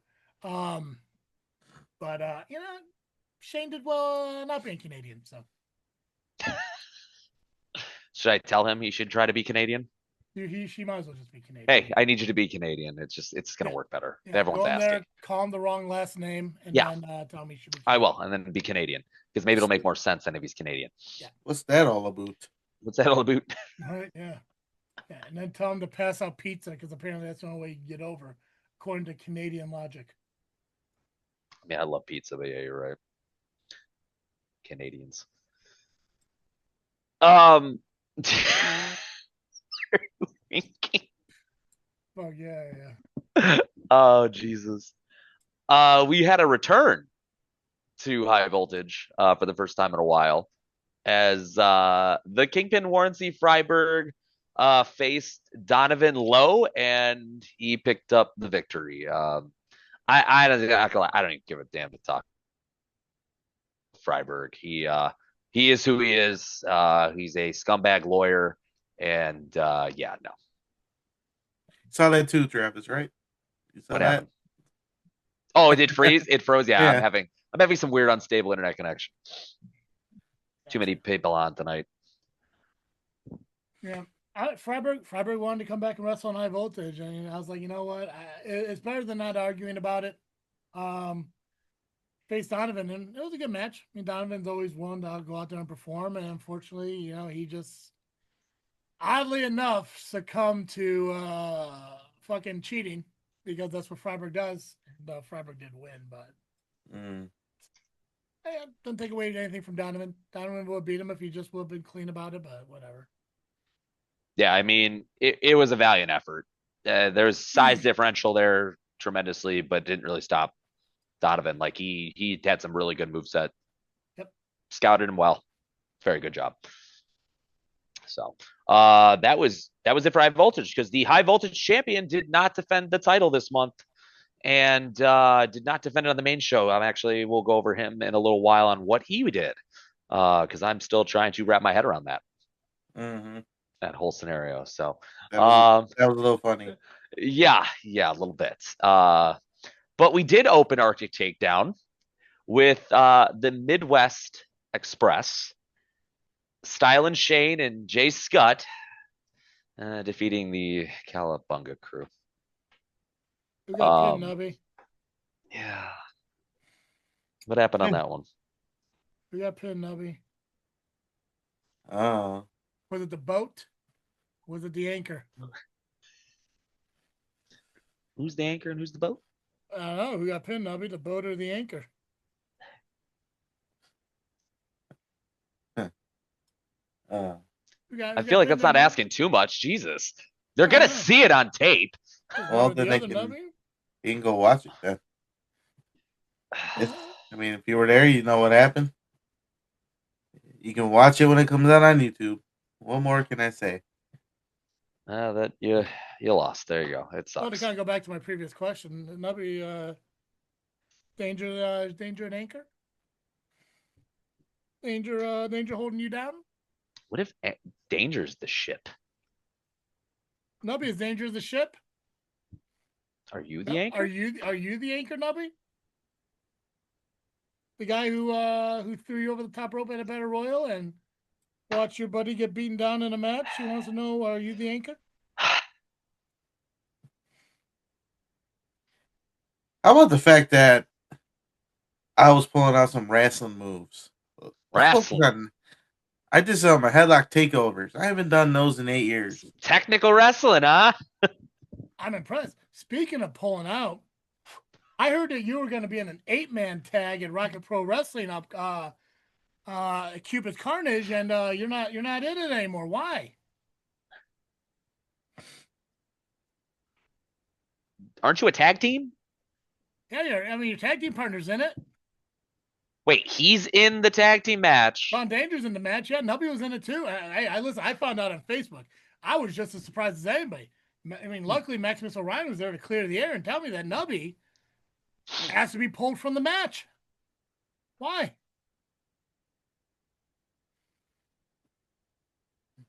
Isn't Rocket Pro next week? I mean, maybe, but we can talk about right now. It's my show. We got a minute. There was a video out there where Danger wanted to go get pizza with you and you yelled at him. Why? Why'd you yell at him? What was wrong? Why are you upset? What happened? He gets mad with pizza. Yeah, mad about pizza. That's crazy. Side note, tell me Nubby's pizza order, win a free t-shirt. But Nubby, why would you get mad? Why would you get mad at Sean Danger? Dude lost a match. Damian Gray said some things to you. Then you got all upset and angry. Sat there. Said, I'm not in the mood. Ran away. Then you had a match with Sean. I didn't run. You scurried. Scurried a little bit. I took big steps. A little stride. You strided. You know. Yeah, and then you had 2 matches with Sean Danger this past Saturday. He got pinned in both. Oh. You seemed a little upset. A little unhappy about the situation. Yeah. Nubby, why? What's going on? Why did you want to get pulled out of the next Saturday's 8-man tag? Why?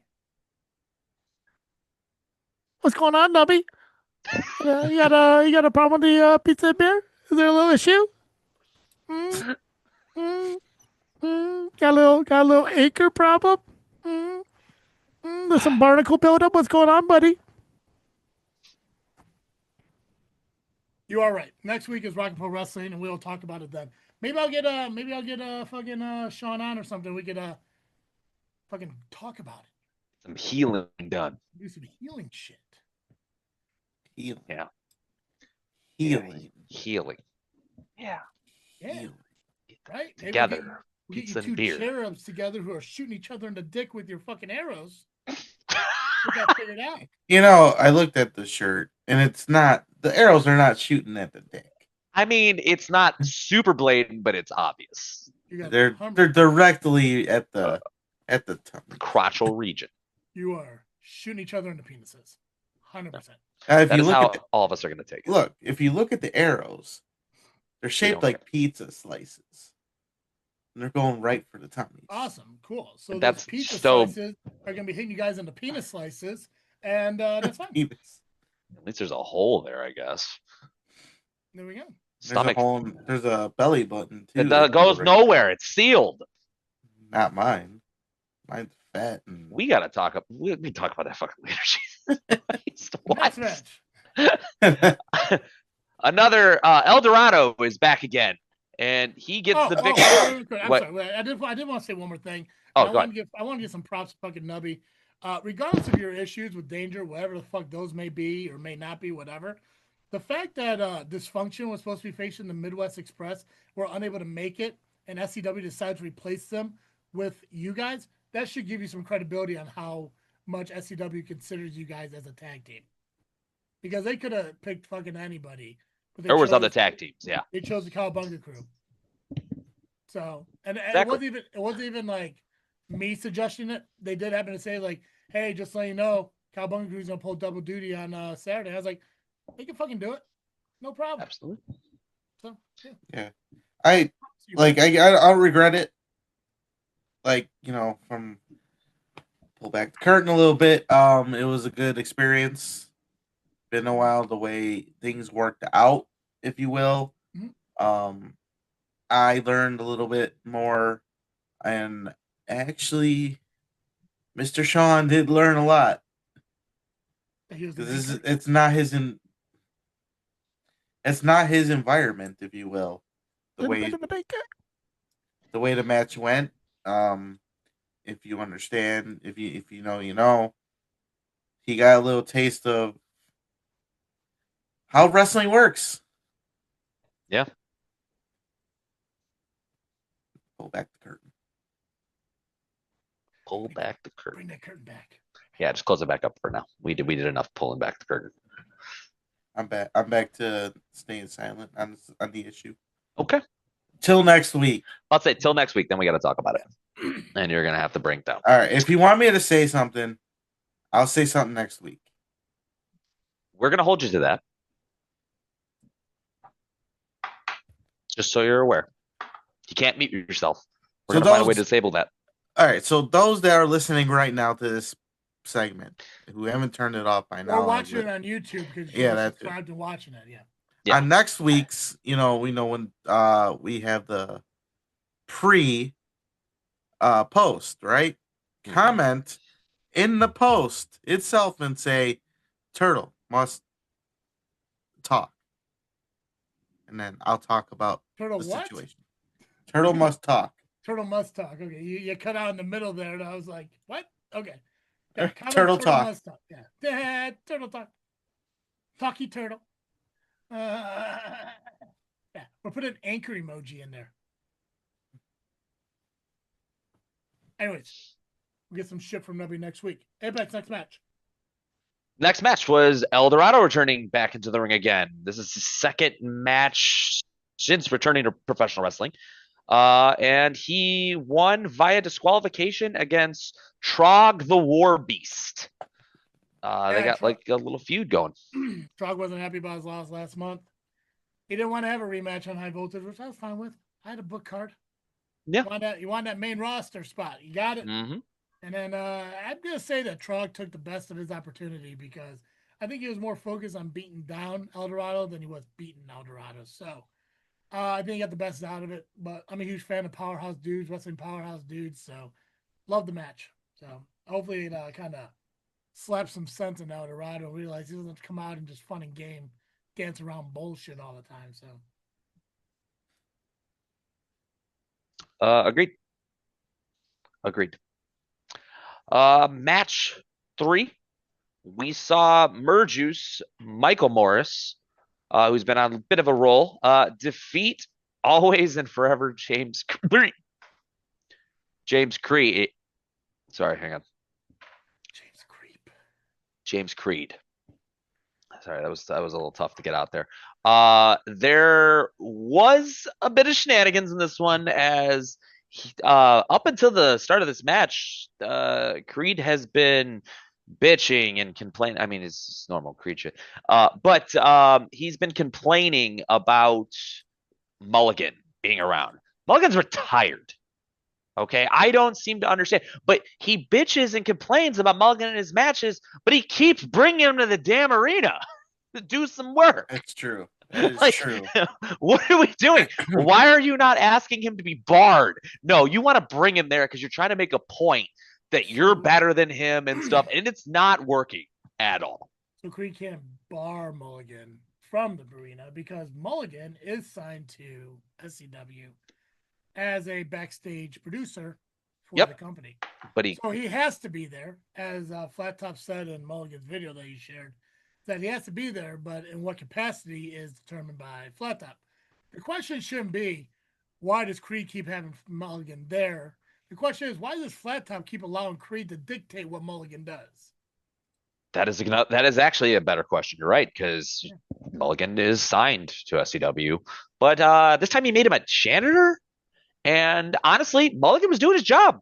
He was cleaning out the ring. There was nobody in there at that moment, or at least they were down and away. He saw that he had to clean it up. That's a hazard in the ring. You got to be careful. There's a big turd in the middle of the ring. Yeah, so you have to be careful. You got to clean this stuff up. No one wants to wrestle, on a giant turd or next to one. So he went to go clean it up, and just so happened that Creed got in the way, and the mop might have struck Creed in a not so fun area. And Michael Morris saw the opportunity and rolled him up for a pin. And that is their first meeting, and he got the victory over him. So I didn't see anything of what Creed is talking about. I didn't either. What I saw was Mulligan cleaning up the turds, and Murder Juice took advantage of the situation and pinned the turd. That's all. Absolutely. Creed. My bad. Yeah, I mean, absolutely. Yeah, I know. I knew what you were talking about. Yeah. I'm with you on this. Creed, but you're right. Yeah. Creed definitely did it to himself when he just threw the water bottle in the ring. I mean, yeah, it's soaking into the fucking padding.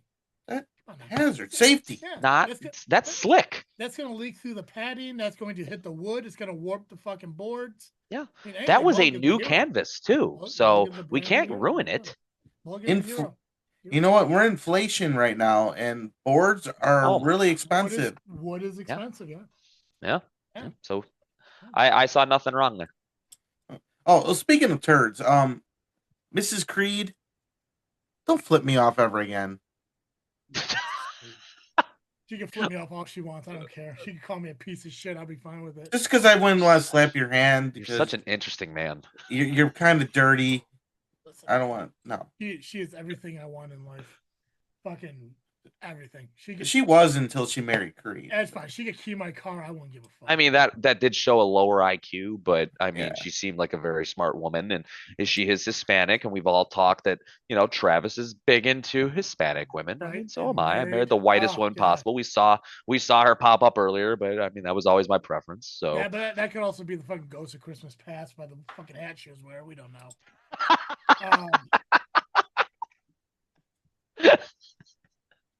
Mulligan's or not Mulligan. Creed has done one right thing in his entire life, and that was fucking wifing up that fucking woman. So good for him. Yeah, before she figured out who he really is. Yeah. Now she's stuck. So I just didn't think he had enough money. He must have took out a loan to get that done. I don't know. Most of the shit he does is criminal. So it's who knows? Who knows? Ready for the next one, or you got any more comments? Save the women's match till the end. I'll save that one for the end. Okay. Yeah, save that to the end, because I do want to talk about that one the most. Yeah. Well, the good news is that is not the next one I was going to go over because they went out of order a little bit here. Yeah, there's a little bit of a skip. How many matches have we done so far? That was match 4, or that was match 3. I'm going into match 4. Okay, the technically should have been the women's match. Yeah, okay, go ahead. Yeah, it's fine. There's the Genesis got moved as well. So by knowing that, the next match was the Night Reaper versus myself, Apex. And after getting screwed over multiple times, God, it felt good to just beat the ever-loving hell out of him.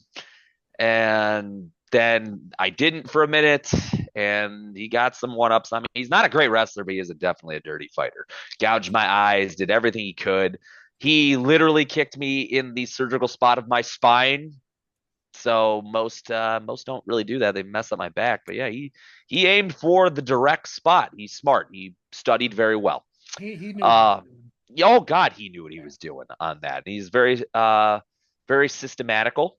And when you have two competitors in the ring that like to break down their opponents, but I do things differently, it turned into just us beating the hell out of each other for 10, 20 minutes, whatever. In the end, I had him in an ankle lock for the finish. Before he was about to tap, I literally watched his hand coming down, and the lights kicked off. I'm confused in the ring. I don't know how you were at commentary, but when they came back on, there was 3 more freaking Reapers standing on the ring. I looked shocked because I was. And then I said, well, whatever. I'll fight all you. And that's when I realized I took my eye off the ball, which you just don't do. You don't pander to the crowd. you don't do certain things. You don't take your eye off the one person in the match. And when the match comes out, you will see my face because the realization that I did that. I got hit with the traumatizer and he got me for the 1, 2, 3. Didn't end there though. As I was getting up in the match, I saw the Reapers attacking pretty much my parents, traumatizing them in the front row, getting in their face. So I grabbed my call your shot bat and walked over there and tried to run him off. And Reaper had his own little bat himself that had saw blades on it. And outnumbered, and that I just was just holding my ground at that point. So I can tell you I'm not done. So I hope President Flat Top gives me another opportunity. And this time I'll be ready for, the spawn that he decided to unleash on SCW, which I don't know how the hell he found like-minded individuals to join him. But wow, was not expecting that at all. So yeah, man, I thought you had it. I thought you were there. I was thinking like, dude's finally got some retribution, got some payback, and no, he planned for it. Dude, it's a common theme you're gonna see throughout obviously just talking about we're 5 matches in, or 7 matches in right now. 8 matches into this card right now, and 3 of these matches had fucking outside involvement in it, and it's not done. That's the theme of fucking Arctic Takeover this fucking past Saturday, is outside involvement in these matches. I clicked the button I shouldn't have. That's fine. You want to close Pornhub until we're done, or you fucking... Well, close enough. Hey, have you heard of no? And I quit this podcast. Have a great day, everybody. Just a hot girl bowling. But that's I mean, that's pretty good. But yeah, no, and that's definitely, you're going to see this. A lot of these were starts of something. These weren't the ends. These were the start of a lot of things. I don't want to keep going with this. I want to get him out of my life and move on. I have the call your shot bat, and I need to focus on what's going to happen. We'll go over that part 2 of what happened in the main event. And about the main event, hang on. Ghost. Got some fucking ghost. I summoned fucking something Reaper? right there. It's Oh, fucking dude, Reaper. I just got I'm like, oh my god, he's here. He's there. Like, oh no. Oh my god, it's gotta be Reaper. Holy crap. But yeah, that definitely is something President Flat Top, we're gonna be having a conversation. I cannot let this stand, and I will be ready this time. So I guess since we're skipping the women's to last, let's move on to the Genesis Championship match as Eric Schultz took on Tenacious Terry Allen. Got the victory, but a masked man, this is the theme of this show, came out and hit Terry Allen with brass knucks to help Schultz get the victory. Now, I don't think Schultz needed the assistance. I think very highly of Schultz. And but he was targeting Terry for sure. Yeah. What's weird is like you got a guy like fucking Terry who got knocked out by a move that he is known for, and right, stiff fucking right hook. Yeah. There's only one person's ever kicked out of. Who was that? Me. I'm the only person in the history to ever kick out of Irene. I didn't win the match, but at least I won something. I got something out of it. Did you? What'd you get out of it? Did you not just hear? Is that a I get down in the history. I go down in history books. Is that what it is? You're like, you know what? I don't need anything else. I kicked out of a fucking. I mean, I'd rather have had the victory, but I'll take a history book. I'm in there. His, I guess. I don't know. It's not like he listens to the show, so. Terry Allen? No. Yeah. No. Nah. Not one bit. No. Pretty sure we would have had more conversations than. That dude is not listening. That dude's listened to one of my episodes, and that's when I sat down with him and Hunter for the Mr. Bill Classic. And even then, there's probably a good chance you didn't listen to all of it. No. All right. Should I go to the open challenge or the Whatever you want championship? to do, man. Whatever you want to do. So there was an open challenge for the tag team championships. The key thing, though, is the Torture Killers didn't know this was for the tag team championships, so they did not bring the belts. The belts were on the line. Who told you that lie? I didn't see the belts. No, you didn't. But who told you that they didn't know that this was for the fucking championship? They made the open challenge for the championship. Who the fuck is lying to you? They are just probably trying not to lose the titles. They didn't have the titles because they didn't think they were going to lose the titles. Oh, okay. So that's the thing is, and here's the thing too, and the fucking fact that like that Flat Top was oblivious to who fucking accepted the challenge. Like Dallas accepted the challenge weeks ago, along Posted with it. Ace. Yeah. Like it was common knowledge. Fucking Torture Killers knew who they were facing, and they're like, "What? We don't even need to bring the championships because we're not gonna fucking lose them." I mean, that's confidence. I love confidence, but they lost them. They did. Again, outside interference. That's a weird thing, you know. This is the theme of the show. I said that this is the theme. Another masked man came out, interfered, and Ace and Calloway got the victory. Wait, we had a masked woman. That's the theme. Masked people. Masked people, yeah. Sorry, my bad. Masked man. This was a masked man, but the masked people, yes. Because there was a masked woman, you're right, that invaded your match. So apologies to anyone that I might have offended by only saying man. But there were masked individuals throughout this entire show interfering in countless matches. Now, I don't think the Reapers were involved with the others, but I'm wondering how much this was talked about. Was this a strategy? Who else was being targeted? Who else will be targeted?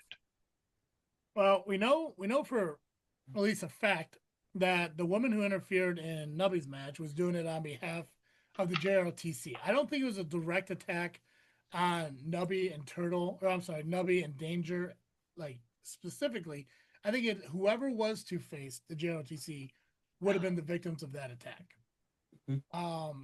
Clearly, they acknowledged her. So at least that one we don't know who she is, but at least know why she was out there. You know, JROTC business. Mm-hmm. Whoever attacked Terry Allen, I don't know if it was an attack on Terry Allen, if it was an attack on behalf of Eric Schultz. We don't know. We've seen Eric Schultz in other companies do nefarious things. So we don't know if this is connected to Eric or if this is somebody who has an issue with Terry. Same thing with the Torture Killers. Is it an attack on the Torture Killers or is it an attack on behalf of Dallas Calloway and Ace? You know, Ace is part of Lethal Injection. You know, Leo Black was in the building. We know Donovan Lowe was in the building. Who's to say one of them wasn't the person who attacked the Torture Killers to give Ace a championship? Or maybe a fucking friend. We don't even know if it's a wrestler. Could it be a friend of Calloway's? We were in Shabans. Yeah. Did somebody want to see Calloway fucking pick up a victory, become champion? Or is it truly somebody from the Torture Killers past looking for retribution against them? It's a lot of unanswered questions, but at least the two unknown masked people who got involved, we don't know what the connection is in those matches. I mean, Mulligan, we know the involvement is Creed. He wasn't masked up. Woman, JLTC, masked up. This championship match we're going to get into, we know the involvement. We know who that was. We don't know why they did it. We're going to talk about that here in a minute, but we know who it is. But these two masked people, the one who attacked Terry Young and the one who attacked Torture Killers, the only comparison that shit has is that they attacked Brotherhood members. That's interesting. Because you got to keep in mind, Scott Spade is a Brotherhood member. Logan Steele became a Brotherhood member last month. Okay. That's the only connection. But again, we don't know who these two people are, and we don't know if the connection is for that very reason. Are they attacking veterans? It's the only two things you're seeing. Yeah. Veteranship, Brotherhood. Yeah. Yeah. Huh. Something to think about down the road. But next month, the Torture Killers will be presenting the tag team titles to Dallas, Calloway, and Ace. I'm sure that's going to go as well as we all think it is. Seeing as how one tag team just likes to hurt people and the other is young. That's all I got. That's all I got. Yeah. It's an awesome thing, too, because I get to because not a lot of people know, but Calloway actually accomplished something this past Saturday that has only happened twice in SCW history. And I know what you're talking about. I'm excited to talk to him about that at the next show. Okay. Interesting. Huge moment. Not Huge only moment. is it going to be the first time in SCW history that I'll be in the ring with a microphone talking. What? I know, right? First time ever. Wow. But Hard to I get to announce and actually say something kind about Dallas Calloway. Huh. Because nobody else knows what it is. Could or be at a least big deal. acknowledged it, but it's a huge fucking deal. Yeah. I'm really excited. I'm really excited to fucking. I'm curious. Yeah. Okay. You'll find out. Then. Was that February 28th? Yes. Cool. Yes, it is. We'll talk about that more later. Hell yeah, we will. We got two more matches. I'll go with the SCW Heavyweight Championship match first then. As we discussed, we're going to save the women's. But the champion, Benny Vargas, did defeat his challenger, the two-time SCW Heavyweight Champion, All Day Marche Rocket. And Benny normally is a fan favorite. He was not the fan favorite in this match. A lot wanted to see Marche claim that gold and become only the second person in SCW history to win 3. What the heck is that? There was like some white thing on Nubby's screen. I didn't know what was going on. Never mind. Okay. There's only one 3-time in the history. And Travis, who is that again? Couldn't tell you. What are you talking about? 3-time heavyweight champion in SCW. You talking about Max Holiday, longest reigning 3-time SCW heavyweight champion, my best friend. There it is. The one who held the title longer than anyone else, especially Creed. Yes, that one. That's exactly what I'm talking about. That guy you're talking about?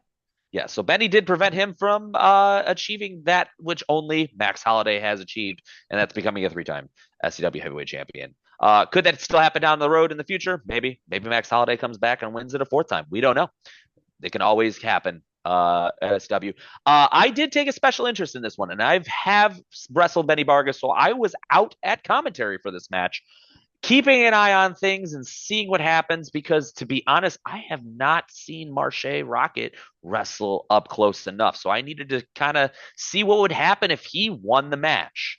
And he didn't, obviously. Vargas did get the victory there. And with some help, though, there was some help in this one, as Logan Steele came out and held down Marche Rocket's legs for a 1-2-3 cover by Benny Vargas.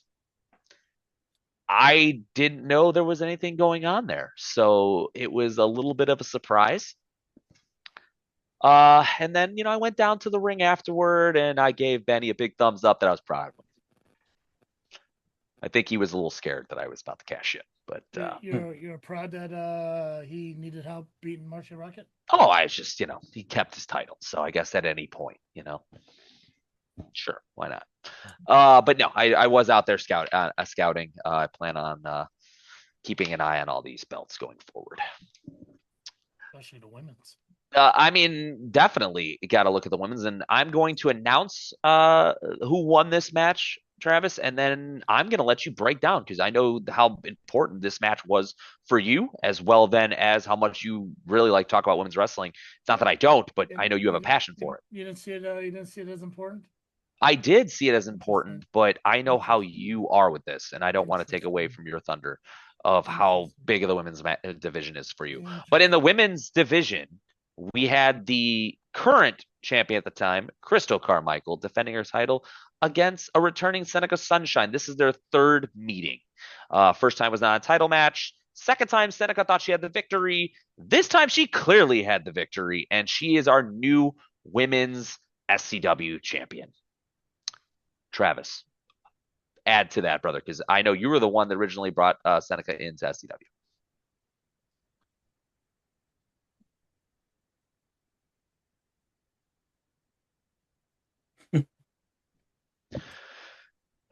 Gotta pause. No matter how much Tommy Gunn tries to fuck women over in their matches, he cannot stop Seneca Sunshine from fucking becoming champion. Even though the fucking referee last month or 2 months ago screwed it up, or fucking Hallowmania, fucking whatever it was, screwed it up, and Seneca just had a taste of it before fucking Carmichael snuck attack, fucking hit her with the brain buster, pinned her, and fucking took it back.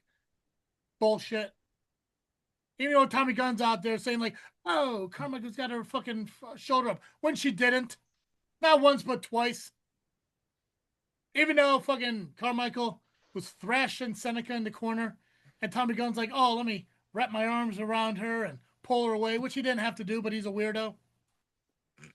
Nothing would have stopped Seneca Sunshine to achieve her fucking goal of holding women's gold and making J.R. Lindsay honor himself by shaving his fucking head bald. He did put out that he felt so confident she was not going to get the victory that he would shave his head. 100%. Yep. Now, here's the thing, too. And I don't have to wait till next month to make this announcement. I'll make it here. This is the first championship Seneca Sunshine has held in her career. Wow. Well deserved. Yeah. Dare I say, long overdue, because she should have been champion since October. Yeah. Nothing against Carmichael. She's been a fighting champion. I was just looking at the fucking record books right now. She was a champion for 338 days. Carmichael won that belt back in February 2025. Massacre at the Majestic. She has held it for nearly a year before Seneca fucking took it from her. So I would never take anything away from Seneca Sunshine. Crystal Carmichael, when she came around, I believe it was the Mr. Bill Classic when she first showed up here in SCW. Amazing woman. Fucking sweetheart when she, likes you. Absolutely. I don't know what her issue is. I think she challenged Tommy to a fucking match. I couldn't quite hear her, over her fucking tweaking. But I think she challenged Tommy to a match. But I'll tell you right now, I'll see that fucking women's match, whatever. Because my focus is on Seneca and who she's going to wrestle next. The fucking pool's filled. Just who is Flat Top going to bring in as the first challenger for fucking Seneca at SCW? Proud of her. Happy for her. She kicked ass. She showed up. She showed out. My favorite fucking champion to date. And I'm a fucking GM of High Voltage, so. Nubby, you got anything you want to add? I'm proud of her. I'm glad that we got a new champion. Yeah. But now we got to deal with the aftermath, which is J.R. Lindsay. But we thought we were going to shave his head. A new deal was made. Oh. And what is said deal? Well, you got to go check out the video that took place. Oh, okay. There's a video. There's a video out there. Okay. Let's just say that I believe the proven championship of Wrestle League is involved. Okay. See him shave his fucking head. I actually thought that that picture was posted was already done. I was the one I put up. Yeah. I was like, oh yeah. Oh, well, wait. that was that was just a picture of what was going on. But when you see the video, you'll understand what I am talking about. Because I kind of forgot what was said. It does happen. I forget. No, he's talking about the video I posted on JFW of his head actually being bald. Oh, yeah, well, I've done that before too. Yeah, I had that shit for him. It was awesome. Yeah. I put it on Instagram too, just for the fuck of it. And not only that, Instagram put it on fucking JFW again. So it's 2 Nice. videos of him just balling. It was awesome. But J.R. Lindsay did post the video of what took place backstage. So go check it out. I was tagged in it, so if you need to, go to my page on Facebook and find it. It's on Instagram as well. J.R. Lindsay. I don't need to spoil it for you. Go check it out. Or don't. Whatever. It's up to you. Yeah, live your best life. Yeah, live your best life. Yeah, Live your best life. Who am I to tell anybody what to do? 100%.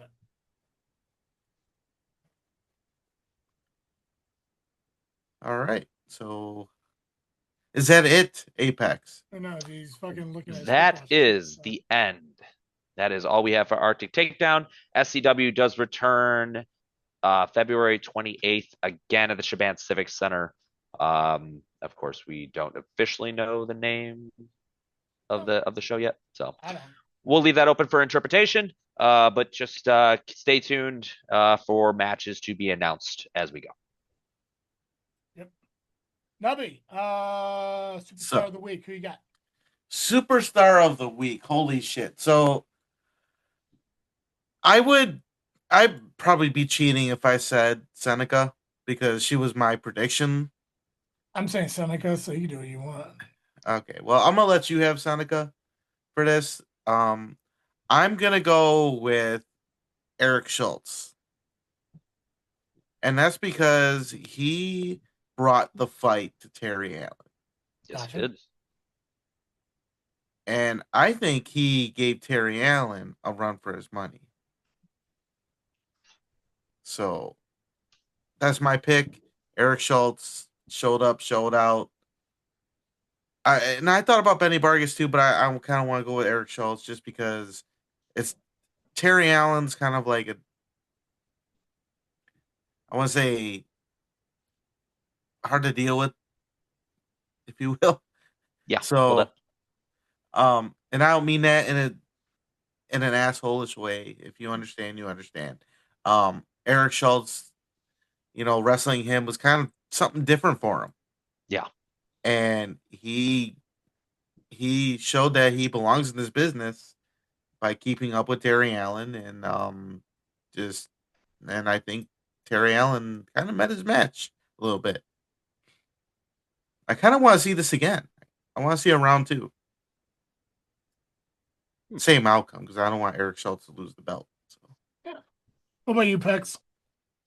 I'm gonna give it to Night Reaper on this one. I gave him everything I had. He kept coming. Took advantage of weak points, like any person should or any psycho does.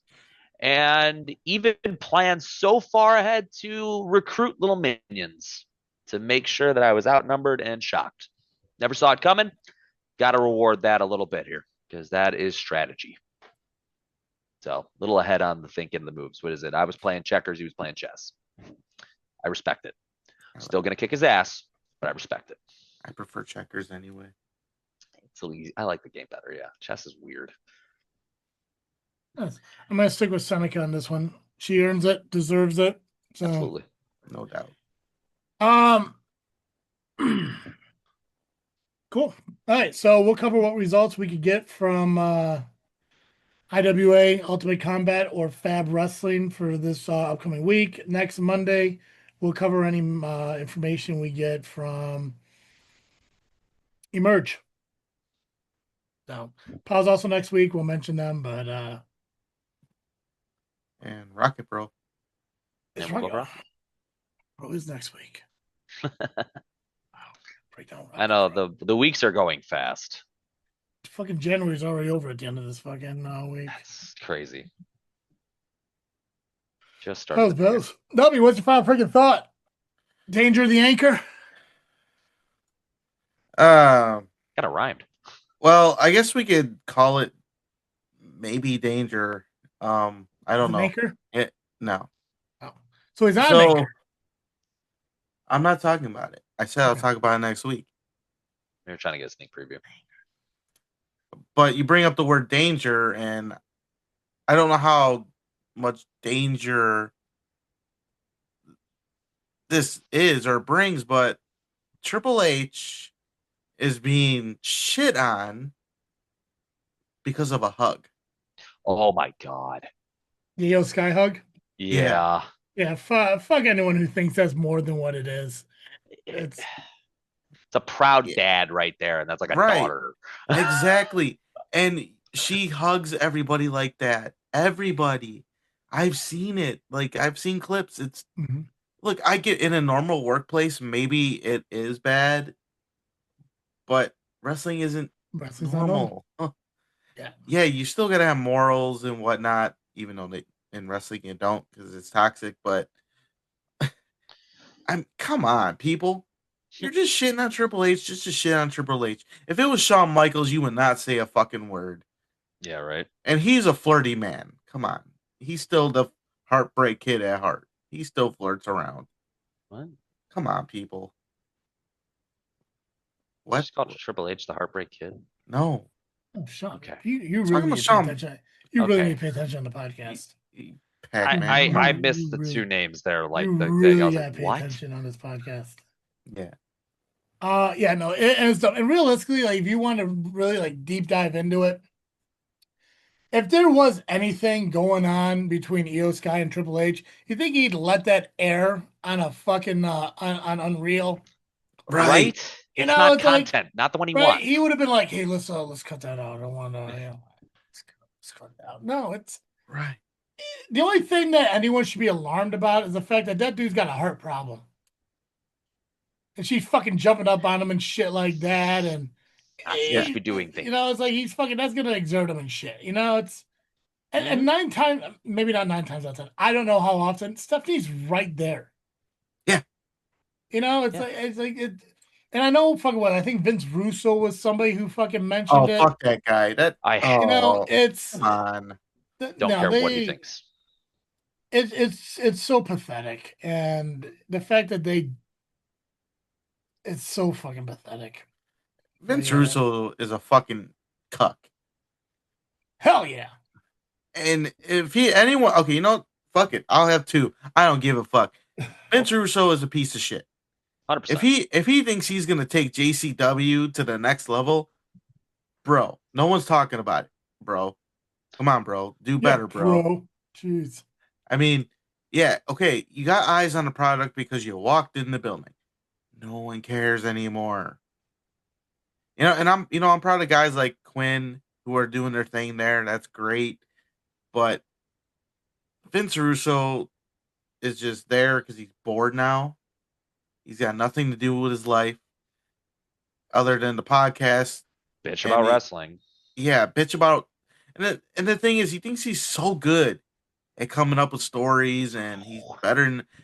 Look, when he was in WWF, yeah, he had some good ideas, but he had somebody in his ear to tell him yes or no, or let's take this and put this here.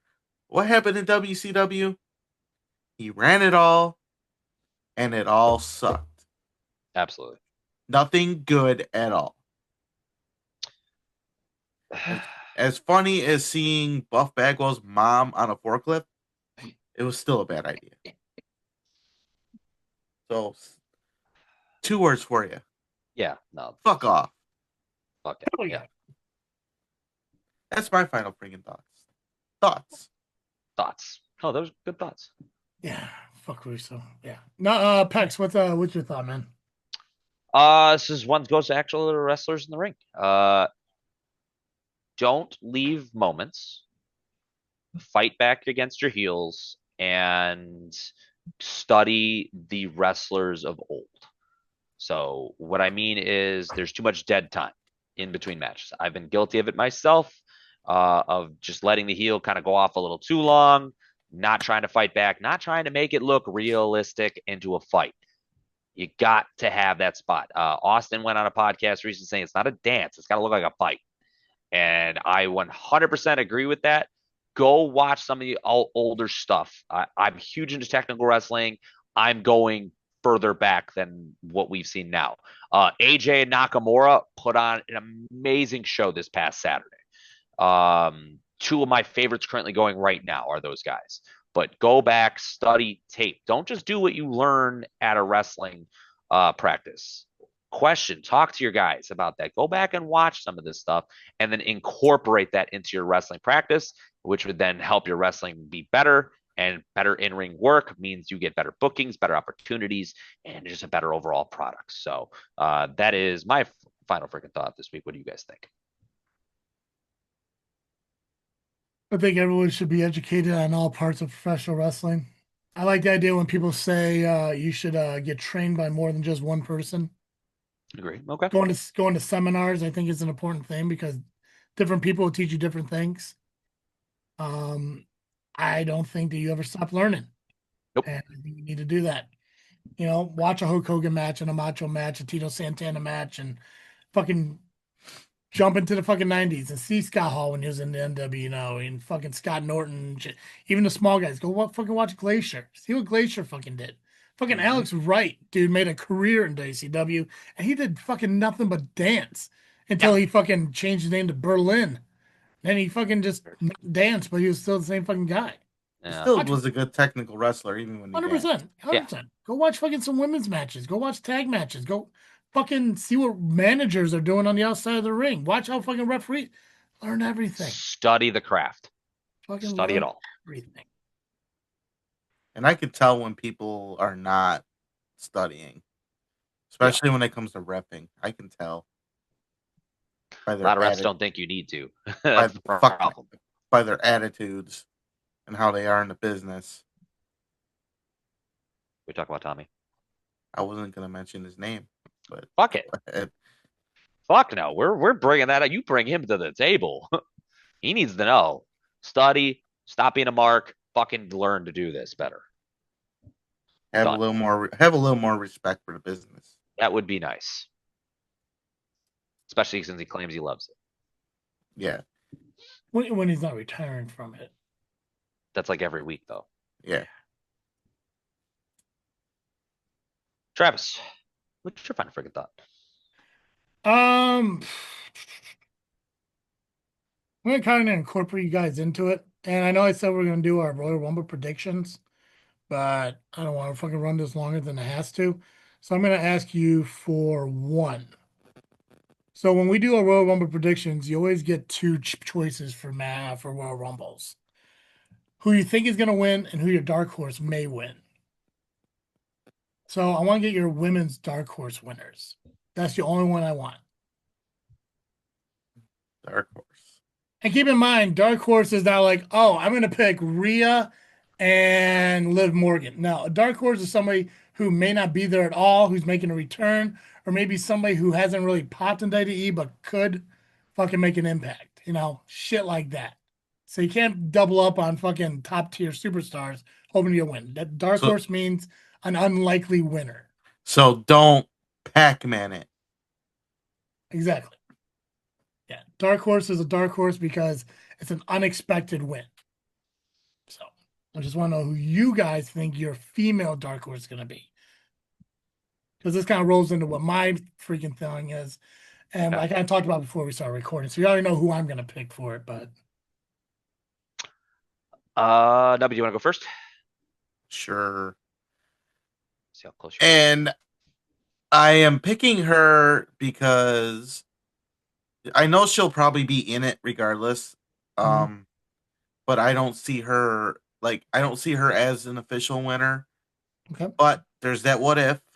But AJ Lee. Okay. I see her in it. Damn. But I see her future going into WrestleMania, but there's the what if. There's the what if, yeah. Yep. I'm going Roxanne Perez. Because she's kind of like hidden right now in this New Day story. And I think that as a dark horse, if she won this, that's her way to branch off. I'll give that one to you.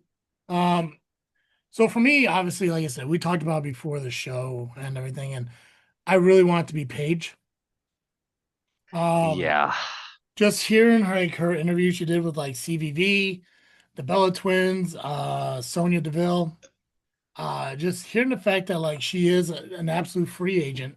She has been all of 2025 pretty much.